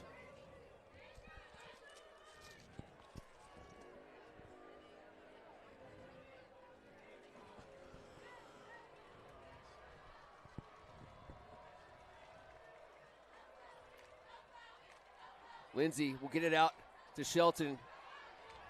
And he tries to put a move on Julian Jones, but Julian Jones makes a Good open field tackle. He's done that all day. That's his third open field tackle. He's great in space getting that man down. Big stop by the Cadets after both teams trade turnovers. And John Holly comes back out, and we know what happened last time. They bounced the snap to him. We'll see if they're able to clean that up as Reese Williams standing at his own 30, waiting for this punt. Number 44 for St. John's. Try not to watch him. Punts away. And it'll bounce around there at about the 41, 42-yard line. Good field position for the Cadets as they take over on offense. A little bit of a choppy start here to the second half. We're looking for one of these offenses to calm things down, move the ball, get a little rhythm going. Yeah, the first two drives, St. John's drove down the field about 60 yards before they were forced to punt, and then Gonzaga answers with about a 85-yard drive, I believe. Since then, it's been a whole lot of defense, and with the two edge rushers that Gonzaga has out there and the two edge rushers that St. John's possesses as well, you know why. Naeem sprinting to the right. He looks for the throw at first, and he puts it on his receiver. Let's see, was that was Amir Wallace-Jones. He was coming back for it. He slid down at the 50-yard line. It would be an incomplete pass, 2nd and 10. I do like Antoine Bailey getting the sophomore quarterback out on the flank. He is typically fantastic, rolling right and throwing. He's got a howitzer, and when he's in space out there, he seems to be extremely accurate. See if they don't try to get Rhodes some yards here.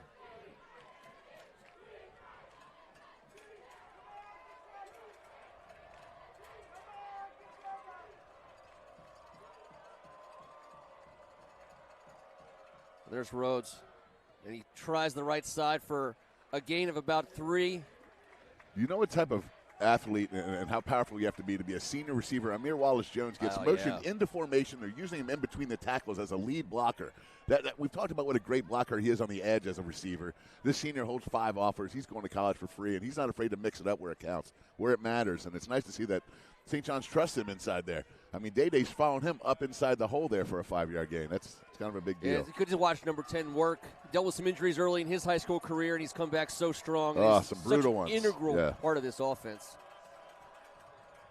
As he's one-on-one with on the outside. Woods to throw. And Rex Stinchcomb gets his hands on the quarterback, and that results in a sack. He did not let go once he gripped on. Rush. Just an absolute bull rush. He never gave up. Look at him here. He just keeps pushing until he's got a guy hanging on him, and he's pulling another one down. If you like heck of an effort. Defensive football, that's about as good of a play as you'll see an interior defensive lineman make. That was big time. That's why T calls him Sexy Rexy. Oh, boy. Come on, man. That's your deal. 4th and long. Gonzaga's got a couple guys deep, including Lincoln Fisher. Don't bring me into your weirdness. And that's a great punt as it gets down to the 30-yard line. L.J. McAllister. He looked dangerous there. He looked like he was. I tell you, McAllister has been wanting to make plays all day. And he's a big boy for a defensive back, the senior defensive back. He's got some size, and at the point of attack, he's playing through tackles. He plays with a lot of passion, man. Yep. Yeah, Stanford Cardinals getting a good one. Oh, man. All right. Another business decision. And another opportunity here for the St. John's Cadets defense. Down by a touchdown halfway through the third quarter here. I know we got people on the West Coast watching. I'm pretty sure Malcolm Johnson's got a little watch party going on. Oh, yeah. And I'll tell you what, it was disjointed to start, but D'Angelo Bowden and Tariq Boney, they're jointed. Not disjointed. Here comes Boney in the back, and there he is. I mean. And he's just wrecking shop. I don't have any more compliments. There's not much more we can say. This guy's as good of a high school player as you can be. His motor, his bend, his athleticism. All right, Lincoln Fisher singled up here on the bottom of the screen. We'll see Kanoa Winston in at quarterback here for the Eagles on 2nd and long. He's hard to handle. He can fly. And he slips at the line, but he gets past some people, and now he's on the He's move. gone. He's at the 30. Going to get knocked out of bounds. Wow, he really showcased that speed. It was well blocked on the outside. He had a lane there. You don't really practice a pursuit drill against a guy who's that fast. You know who laid a good block there on the outside was number 6, David Fred. I believe he sealed that edge. We'll see it right there. Talk about a guy that does everything. 1st and 10. They marked him out of bounds at about the 40-yard line. Call it the 41. Big conversion there. Another give to Winston. With and his we got a speed. late flag, and we'll see what that's about from the rear Wasn't judge. where the ball was, that's for sure. It was in the secondary. And they'll go out there to, looks like maybe a cramp for Boney. Get him some pickle juice. As the referees decide what to call here, it's going to be holding on Gonzaga at the spot. So it looks like it'll be about a 5 or 6 yard loss. That's a weird spot for the holding call. I mean, these holding calls are baffling to me. They have been all year. That's a weird spot deep in the secondary. And yep. It'll be about 1st and 16, 1st and 17, something like that, as Gonzaga gets backed up. Well, you got to make sure 44 is all right first and foremost right now. Yeah. I mean, 3 sacks, 5 tackles for a loss. Block punt. A block punt. Fake punt. A reception for a 20-yard first down. He was getting water out. I think he was playing in the band at halftime. He's just a really good guy, and it's fun to root for a guy like that leads by example. 1st and 15. So there's been 2 touchdowns, 1 for each team called back with a holding penalty. An exciting 20-yard run. It seems like every time we get some juice, we got to start marching backwards before the play can be celebrated. As Tariq Boney jogs off the field. Yeah, he's dealing with a little cramp in there. I mean, who else would be cramping up? I mean, he's been working so hard. They'll get him. Matt Smith go to his bag of tricks. Get him loose. First and long here. Looks like David Fred's in the backfield again. I don't think that's Kanoa. Now Lindsey. Well, Lindsey with number 6. Right. Oh, and he's looking to throw, and he's got time. He's going to get dropped in the backfield, though, as St. John's is going to get a flag. And that's not a penalty. I don't know what it's called. It's a bad call, and it's a late call, and these guys are starting to get too involved. And the only thing they can call it on is if he hit him in the head at all. They're going to say it was late, I believe, T. No, you're right. They're going to say personal in the that's head. just not. That's too high. That's. Yeah, he went too high. And he loved it. The ref liked to stare down and all that. It's just tough. And by the way, either way, I've done 6 games on this field this year, and I'm talking about both sides. We got a referee shortage in this country, and I know we got a decent crew on here today, and I think they've done a pretty good job so far today. To be honest, it's been the best crew we've seen. So my frustration is a year-long frustration, but 4 of the biggest plays of the day have come back due to a penalty, and that stinks, man. And 15 yards. This is the league. Let these guys play, and both ways. I said it from that first holding call on Gonzaga in the red zone. It's a brutal call. It was thrown way too early to actually be a hold. We never saw it on the replay. I just don't understand why these things are happening. And we don't have automatic firsts in this league, so it. Oh, well, this is a fun play. 1st and 1. 1st and 1. There's a bunch in the playbook for this one. Whoa, reach in there, Mr. Trivers.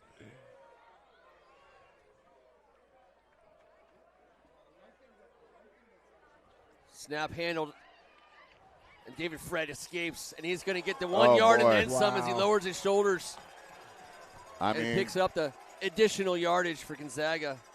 He's been doing that for years. Yeah, he We've knows watched how to him lower do this. He knows how to lower those pads. This is a big time.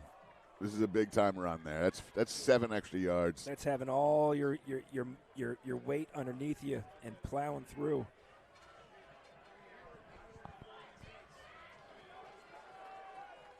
First and 10, just outside the red zone. Fred over the right side. He's got blockers. Will Polk knocks him down after a gain of about 4. David Fred, he's tough. He's taking the shots, but that's just a guy who's been working nice hustle there by William Polk with a nice shot. David Fred's taken 1,000 of these. Yep. I mean, it's who he is. He's built for this.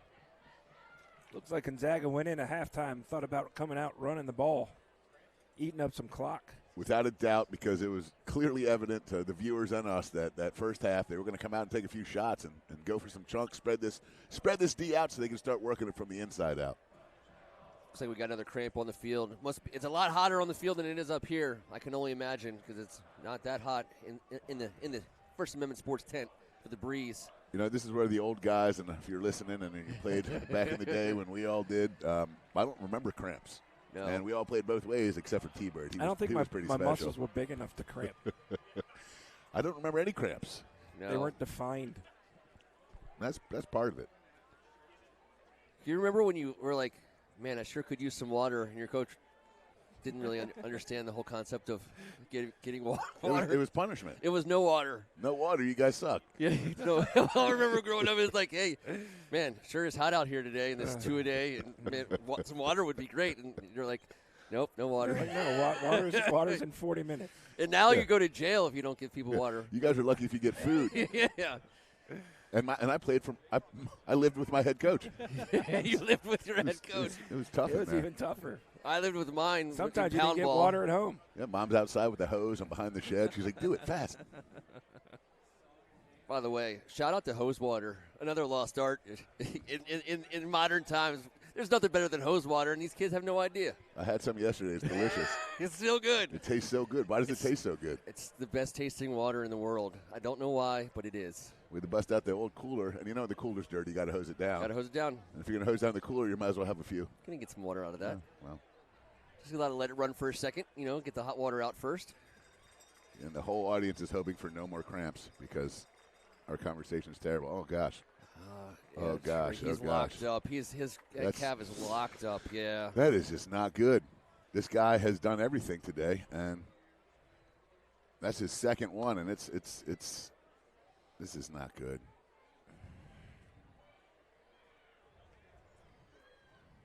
And that's a lot of muscle to be cramped up too, man. That's not gonna help St. John's at all with him out of the lineup. He has been a one-man wrecking crew.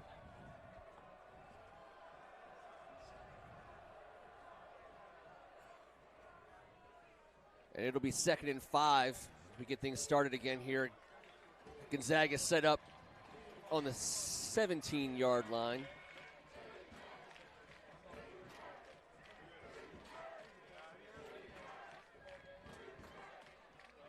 Kanoa Winston and Woodard's number 9 back in the backfield with Fred off the field. And that is a big bag of tricks in the backfield for Coach Trivers. And Woodard's, he gets knocked around, but he falls forward, and that's going to be right at the sticks as he fought. He ran through a couple he got tackles it right there, yeah. And there's the first down. It'll be 1st and 10 as it's they'll the be able to second get effort right there that got it for him. That's a big body. And Jason Lindsay, it looks like he's going to step off, and they're going to go with the Wildcat Winston. And that's a handful. This is such a special talent in the backfield. You just get an extra blocker. An extra blocker, and you have he can throw, too. He's one of the best tailbacks in the area, and he doesn't even play tailback. He can throw as well. Straight up the middle, and he fights his way inside the 5. And he's going to be right in the sticks there. It's going to be 1st and goal. Straight up ground and pound by the Gonzaga offense on this drive. Yeah. Shout out to the interior of that Eagles line, and Winston now dealing with a lower leg. Hopefully just a cramp for him. You know, all of a sudden, see, the cramps, these things happen on Wednesday, Tuesday. It was 80 degrees in town this week. These guys haven't been dealing with that all week. This is weird. But you see, it's the best players on the field that give the most effort and the most talent that are coming out cramped up the whole time. Yep. As the St. John's training staff continues to work on Boney here in front of us, the Gonzaga training staff, they'll get to work on their guy, number 5. In the meantime, it's 1st and goal at the 1-yard line for the Eagles offense. Are up 7-0, threatening to put additional points on this board. Coach Mike Ward getting his defense rallied. Let's also not forget the training these kids do, the weightlifting, the training they do is so different from, 20, 30 years ago. These kids are different in high school these days. Just their body, the way that their body is, put together in the weight room and in the off season. There's so much more technology. There's so much more knowledge that's used at this level that gets them like that. As opposed to a zero-do-nothing regimen? Yeah, I mean, I like every game. I think my pregame meal was like McDonald's. Yeah. Oh, crap, it's August 1st. You want to throw?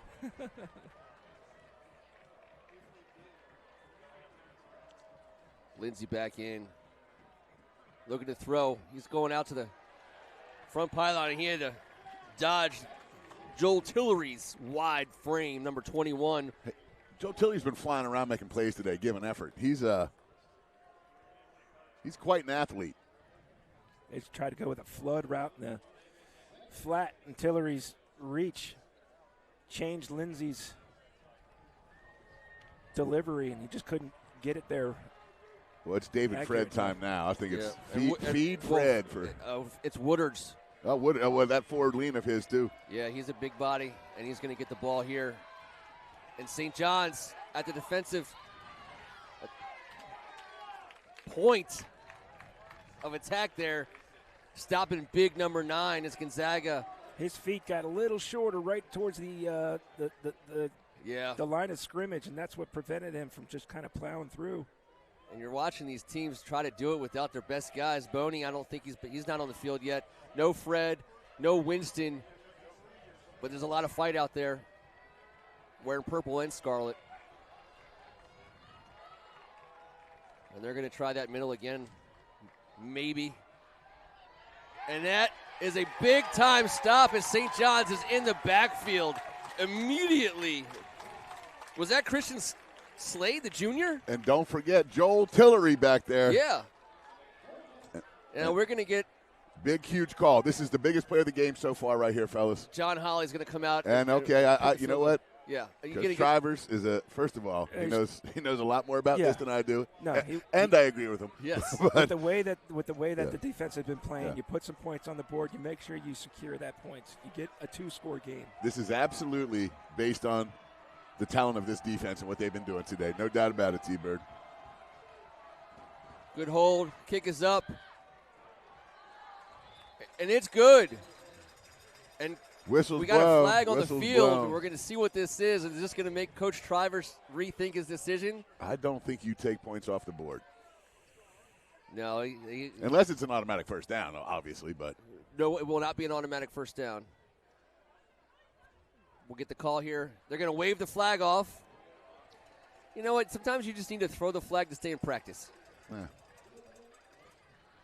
Well, I'll say this. With Tariq Boney on the sidelines, that's a big deal for St. John's, but it's even more important for Gonzaga to get that 10-point lead there. I think both teams are satisfied but not thrilled with the result. And we've got another minute and 9 seconds here in the third. Well, they ate up a ton of time on that clock as well. And how they did it. It's going to be really hard to score 2 times in a quarter. We haven't seen it yet. I'll tell you, T, I don't disagree with what you're saying because what you're saying makes perfect sense logically. But there's so little logic involved at this point. Everything that happens in these games in our history of doing them since 2018, everything happens in a matter of seconds. You can have a whole game's worth of 7 and 10 to nothing scenarios. And these kids, everything happens in 10, 15, and 30 seconds. That's a very nice way of disagreeing with me. I'm very confused, but we got a kickoff coming, and St. John's needs to answer right this very second. They need points on the board. They need plays in the pass game, fellas. They've done a great job beating Day between the tackles, but they have got to mix it in. I'm looking for a little play pass here and a shot to be taken. Keep an eye on number 1, Reese Williams. Luke Hodgkinson. And we're going to get a return from Stephon DeCarlo Rogers, the freshman wide receiver, looking for some space. Matt Seal doing his typical A-plus job on the sidelines there. John Wallace on the tackle for Gonzaga. Yeah, John Wallace, his name has been called out, rightfully so. As you look, they had a left return set up, but I'm not sure if they designed it to go to the up back. Yeah, you usually want to go down on the knee. They've been doing that all day. Yeah, you figure at some point if the other team's going to kick it short, you're going to put guys there who are going to run it. And there's the carry up the middle. First down gain, about 3 yards.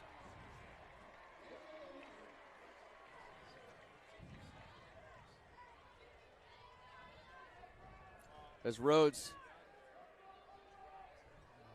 getting a carry, and maybe at the quarter we get a shot of this crowd. It's wrapped now all the way around the end zone. Not a seat in the stands, standing room only.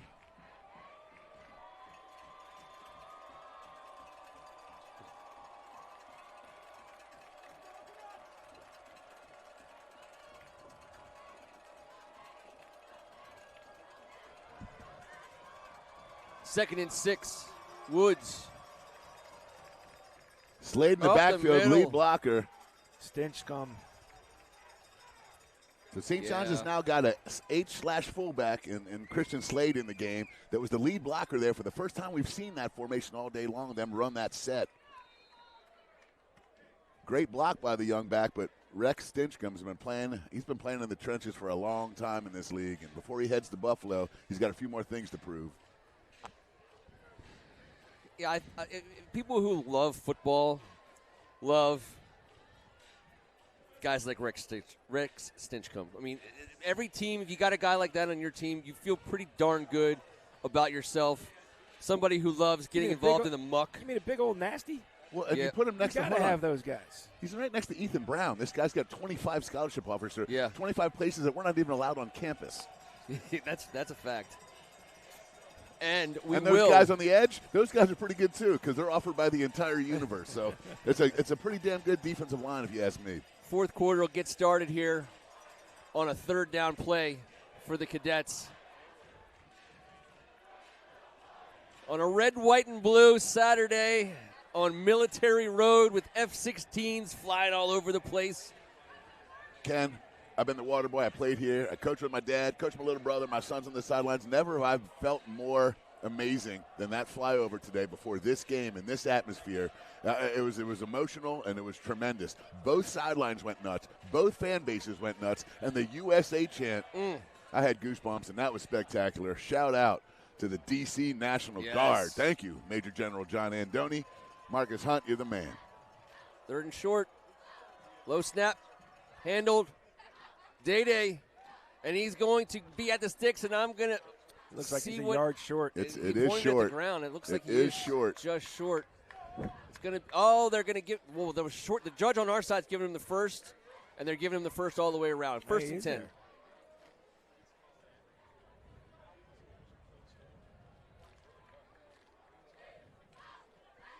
Why did the replay look so much different? I thought it was clearly short, and it looked like he clearly had it. You're just wearing one shoe. That's fair. Woods out to his right, and he'll be dropped down. It looks like he might have had his fullback there, and it's going to be a sack. And once again, number 54, amongst others, Tyson Harley, Carter Meadows, joining him in the back. Redirects, eats space. He is a player. He just redirected so smoothly. Oh, T. These ends have been playing their butts off today. All of them. It's a huge loss. Huge loss on first down. It's going to be 2nd and 20 here, roughly speaking. If you like defensive end play, then don't turn away. Both sides of the ball, it's been spectacular. Woods to throw. He's got some time, and not anymore as he gets brought down. This time Carter Meadows again. Ethan Brown. With Ethan Brown. Ethan Brown. Yeah, Ethan Brown gets the credit for that one. look at him fight there, and then he just keeps it on, and then he gets a lane inside. And this drive is driving the wrong way. And this defensive line is taking over the game for the Eagles.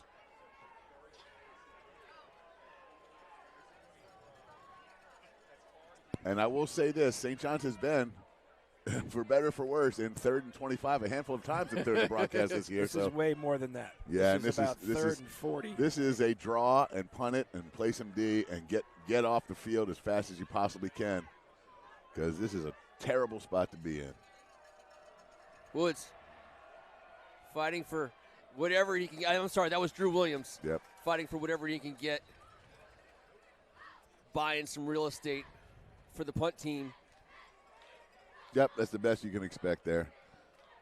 Now Gonzaga's going to get this ball back, and they're just going to run it. They're going to try and get the clock wound down as much as they possibly can. Well, St. John's has that 2-score lead. All their timeouts, and we'll see if we get number 44 back on the game. Substitution timeout, all right. Sebastian Ruggieri has been money snapping the ball all year long in here for the Cadets. Good snap. And once again.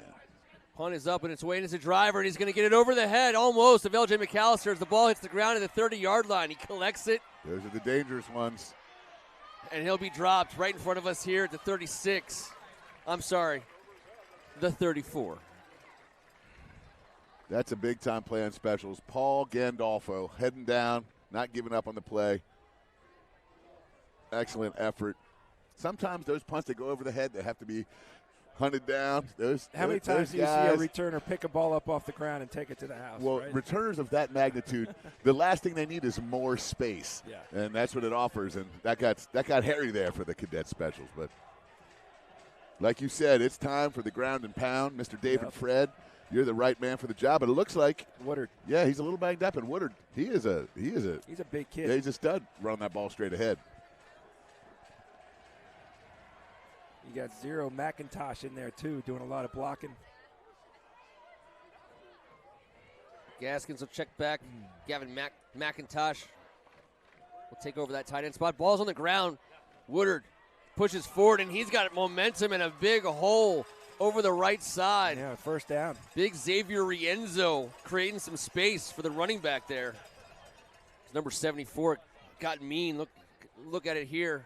That was Gaskins got in there. Everyone was in that hole. That was perfectly executed by Gonzaga. That's an O-line coach is going to be smiling in films tomorrow after that play goes up. 1st and 10.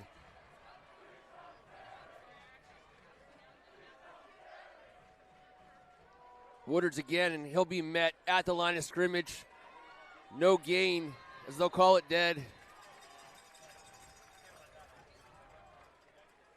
And we'll hold him at the line of the scrimmage. D'Angelo Bowden, this senior heading to South Florida, injured for the first half of the season, has come back here in the last 5 weeks. Big time play, number 8. And while we haven't said his name a lot today, it's not because he hasn't been doing a great job. Number 99, Ray Urquilla, the sophomore defensive lineman, playing both ways. When he is an absolute monster. Tariq Boney on the sidelines just grabbed his helmet. He's limping a little bit. He's dying to get back out there, but they're not letting him in. Flag. That's motion. It's going to be 5-yard penalty. Yeah, we saw him pop up.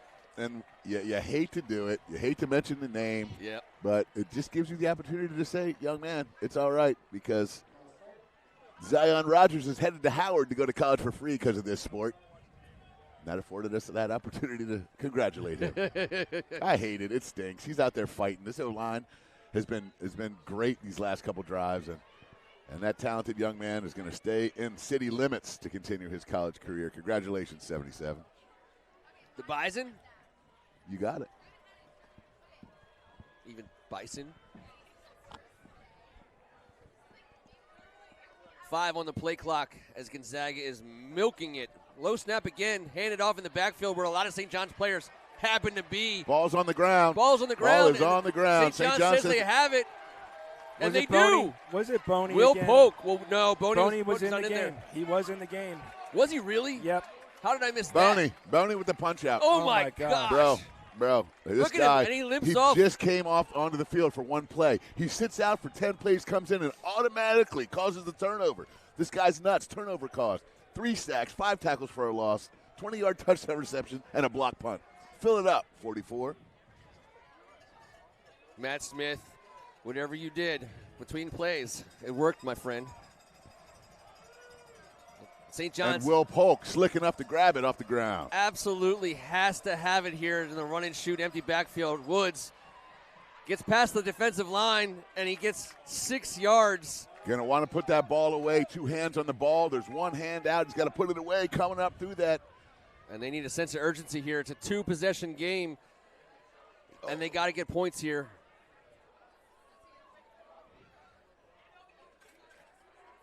Good recognition in the pocket that it's collapsing. You got to sprint forward just like he did. Just put 2 on there now. It's the 4th quarter. Can't afford to drop it. Reese Williams, he's sneaking into the backfield.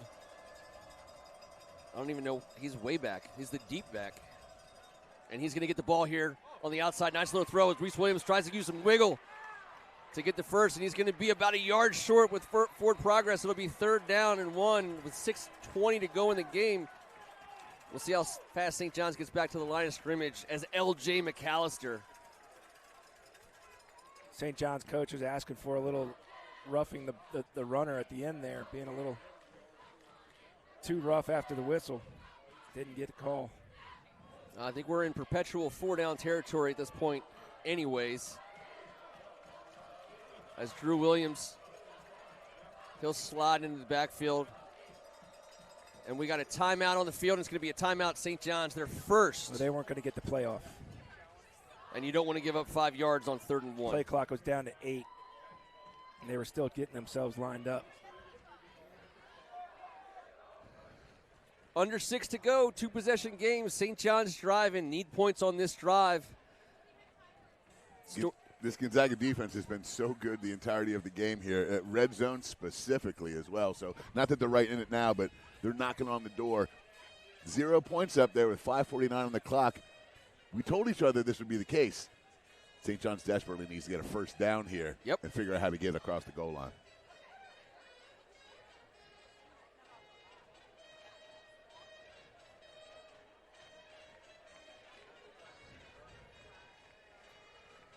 Yeah, I mean, you got to be able to get a yard here. Definitely don't lose yards. Don't commit a penalty. Keep yourself in it. But attacking this Gonzaga defense, I mean, pick your poison.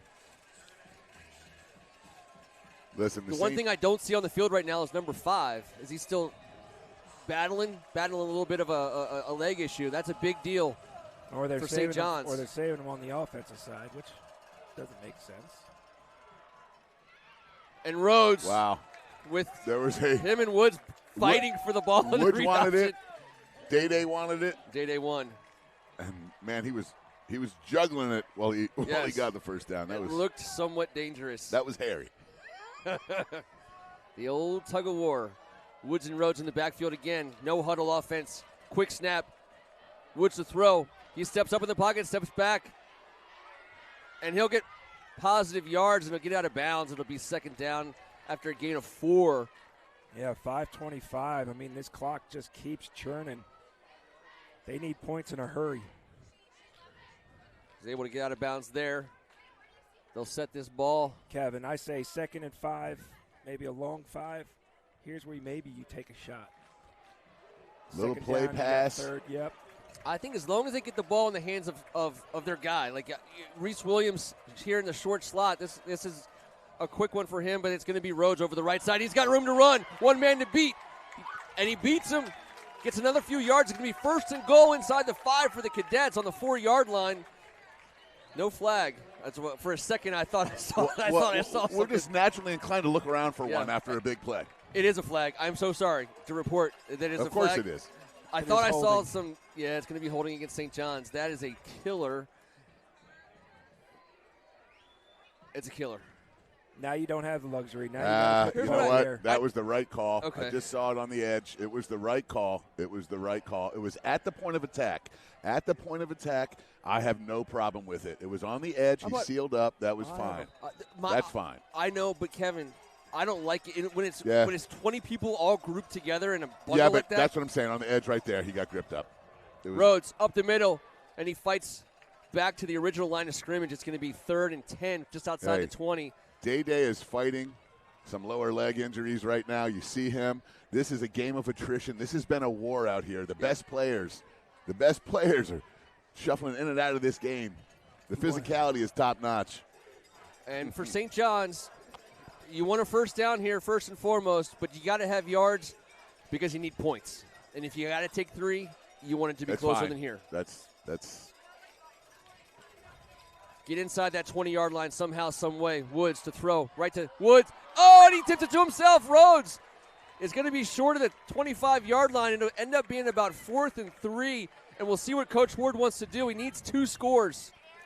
There needs to be some urgency. I'm not saying 2-minute offense or hurry-up offense. Oh, what a snag. Some urgency here. What camera work down there? They're losing about 30. That was a good job by Kevin. 30 seconds per killing play. It, brother. 4th down, and they got the offense on the field. Rhodes and Woods in the backfield. Pankey, Williams, and Jones to the left. Let's see how the Cadets choose to attack the Eagles defense here.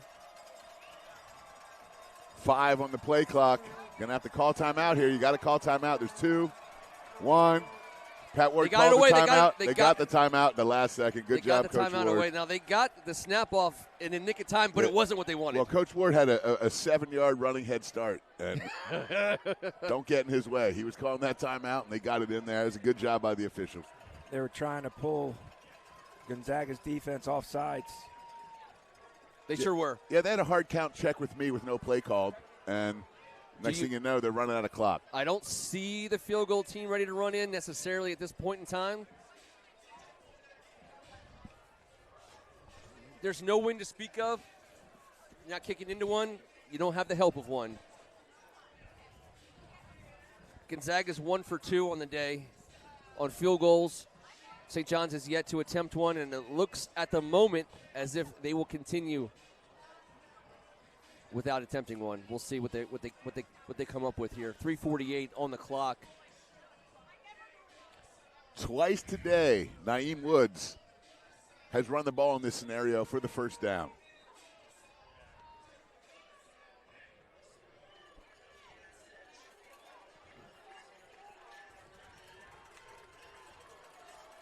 Biggest play of the day here. Absolutely. Naeem Woods and Drew Williams. Is that – no, I'm sorry. It looks like it is Rhodes in the backfield. And he's going to get the carry, and he's pushing forward. He's got a first down, and he's inside the 10-yard line to the 8. It'll be 1st and goal as they stop the clock to set the ball. St. John's is going to want to get to the line of scrimmage quickly. That is all O-line and Day right there. Sure is.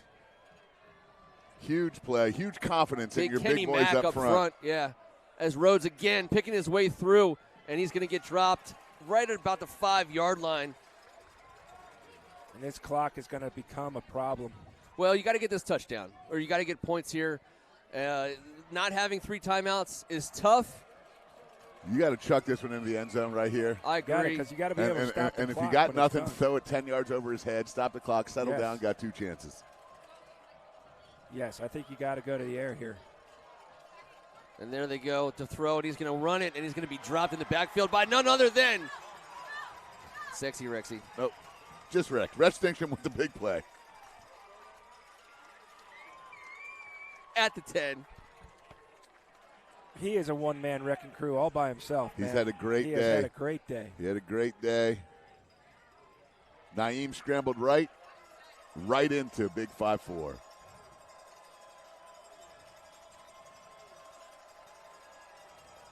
Woods looking to throw. He gets to Demir Wallace-Jones, and he's fighting his way forward, but he's going to be inside the 5. It's going to be 4th and goal. And we'll see what Coach Ward wants to do here. And that clock keeps on ticking. Yeah, we're coming up on 2 minutes. 2 minutes. The offense stays on the field. Naeem Woods wants to play, but he's got to get back into the huddle.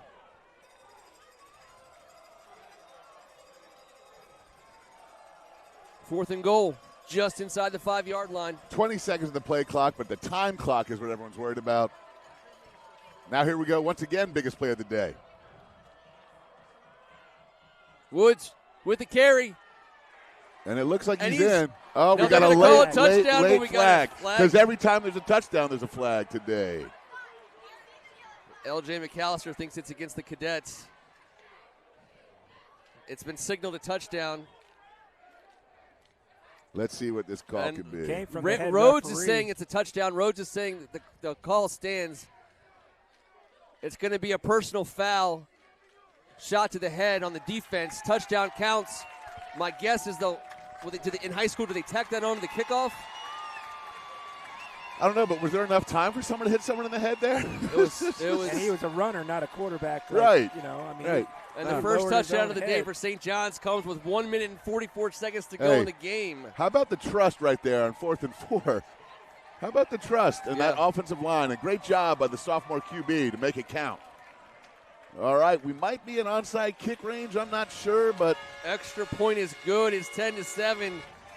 1 minute, 44 seconds. that's a really big deal right there. That Cadets offense desperately needed to put points on the board. 7 was the way to go.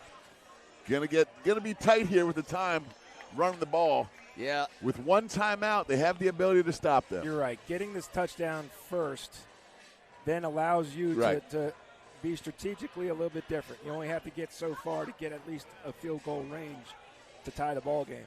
However, the really difficult part is how do you get the ball back with only 1:44 left on the clock? Well, shout out to senior Kenneth McManus. Yep. He's been a dude. The only senior out there today anchoring that offensive line as the center, as he's done on that O-line for 4 years. And twice on this drive, straight up the middle was where they needed to have it. It's where they got it. Exactly. 5-6. Both times on 4th down, they said, let's follow the senior. Let's follow Mac. Let's go. Nice job there. Shout out to Bova and his touchdown machine that he's been souping up for the last 2 years to drive around this field when St. John scores. I don't think we see Kanoa Winston again, but like I said, both Lincolns and Kanoa have house called a return this year. So here we go, guys. So you're right, Ken. The 15-yard penalty is attached, and I'm telling you right now, this is an onside kick because it has to be, right? Why not? Yeah, you got You're Drew on the Williams. 45. That's how he's setting it up. It's coming this way. It's onside kick time. Now, Drew Williams steps off the field. Wow. Reese and Bowden are on this Wow, side. But this is huge. Guess who is on the field? This is huge 44. here. Boney.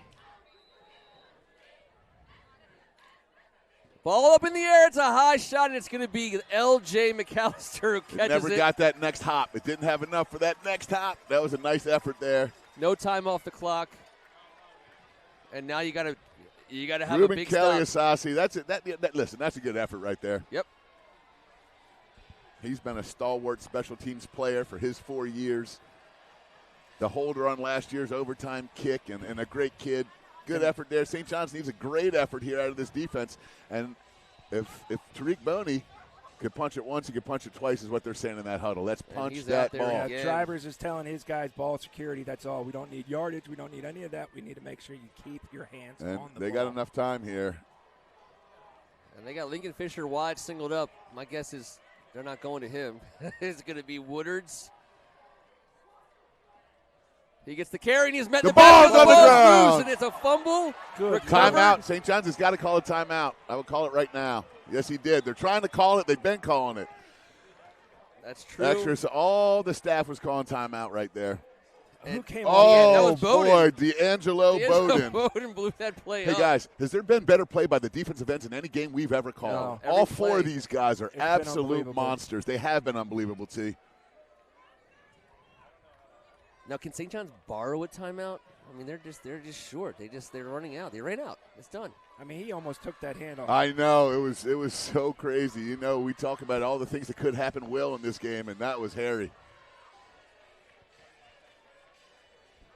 All right, 134. Gonzaga's not going to let this clock stop on their part. It's very, very close to 25 seconds a pop. Coach Trivers, he knows how to get every last second out of this clock. If St. John's, and when St. John's gets this ball back, they will have very little time if they can make this stop. Kanoa Winston in the game. And we got Winston. We have a Winston sighting. And that might be a result of the play we just saw there. Lincoln Fisher comes in motion, and he joins a crowded line of scrimmage. Winston gets the handoff, and he's met at the line of scrimmage, but he holds on to that ball. No gain. 3rd and 16. So they're going to snap this just under 1 minute. Yep, it's going to be about 50 seconds. Between 50 and 55 seconds is when this next snap will go. 52 seconds before they have to snap it, which will get it down to another 12 seconds. Yeah, if they punt this ball, it's going to be very little time for St. John's. But everyone in D.C. knows, and everyone at Gonzaga knows, and every Redskin fan knows. The last second is the last second for a reason. Winston in the deep back again, 5 on the play clock. And we got a flag on the field. Now, that's not going to help too much. Illegal motion. It'll back them up. That stops the clock. Now, they had already pretty much taken that clock down to where it was going to be. Yes. You don't save a ton there, but it does. It depends on when they're able to spot the ball before the 40-second clock starts. And it'll only be 25 because it's reset. And they're winding the play clock. On a dead ball, it starts at 25. But after this play, they'll start at 40. Down, they can milk it. The clock is stopped right now. That's the biggest penalty of the day. Now, they can milk it after this tee, the 40, so we're talking about like 14 at a minimum, so it's going to be around 20 seconds. Winston brought down a gain of about 3 or 4. No flag. 4th down, clock runs. 7-second difference, guys. There's a 7-second difference. I think you take the penalty here. Yeah, Coach Trivers. No, maybe not to back yourself up, but he has 3 timeouts. He'll call a timeout. Oh yeah, that's right. I'm sorry. I'm looking at the St. John's timeouts. Yeah, so that's my fault. He'll call a timeout. St. John's has none, obviously. To go. Coach Trivers over there next to the referee. They'll watch it. By the way, everything working to perfection this season. The play clock, the game clock. Good job by these St. John's staff here. 5 on the play clock. They'll get the snap off. It'll be 7 seconds left in the game when this punt goes in the air. Now, this very well could be the last play of the game, and we'll see what Coach Trivers wants to do. When we said special teams would be at play here. This is kicking out of bounds territory. And also, I think if you're a cadet, and if it's inbounds, this is fair catch, fair catch, fair catch, fair catch, fair catch territory. Yeah, you're hard-pressed to see a high school punt get. Now, he could run around rugby style. We did watch him do it. We've watched him do it all day long. John Holly had at least a 7+ second punt earlier this game. How about this? A fair catch is a free kick. Well, a fair catch is a free kick from the spot. Kick from the spot where the ball is fair caught.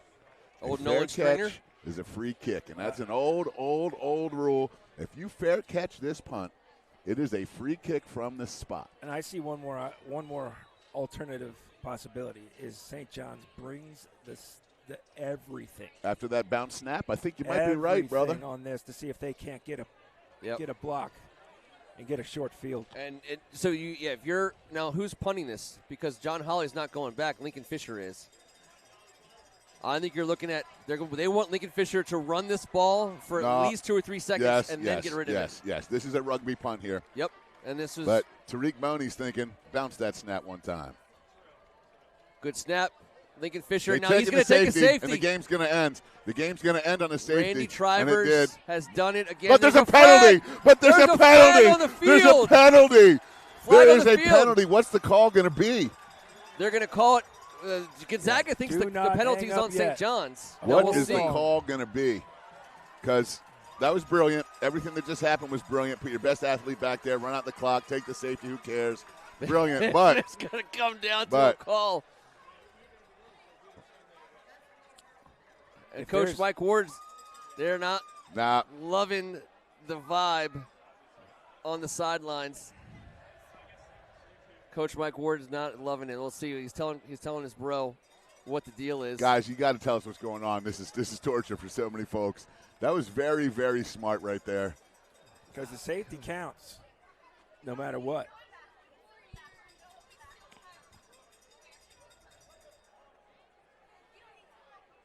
Listen, I mean, I have no idea. I have no idea. I wish. Can you, if it's holding? Here it comes. Well, yeah, but it's tough. It's got to be. It's Here we holding on Gonzaga.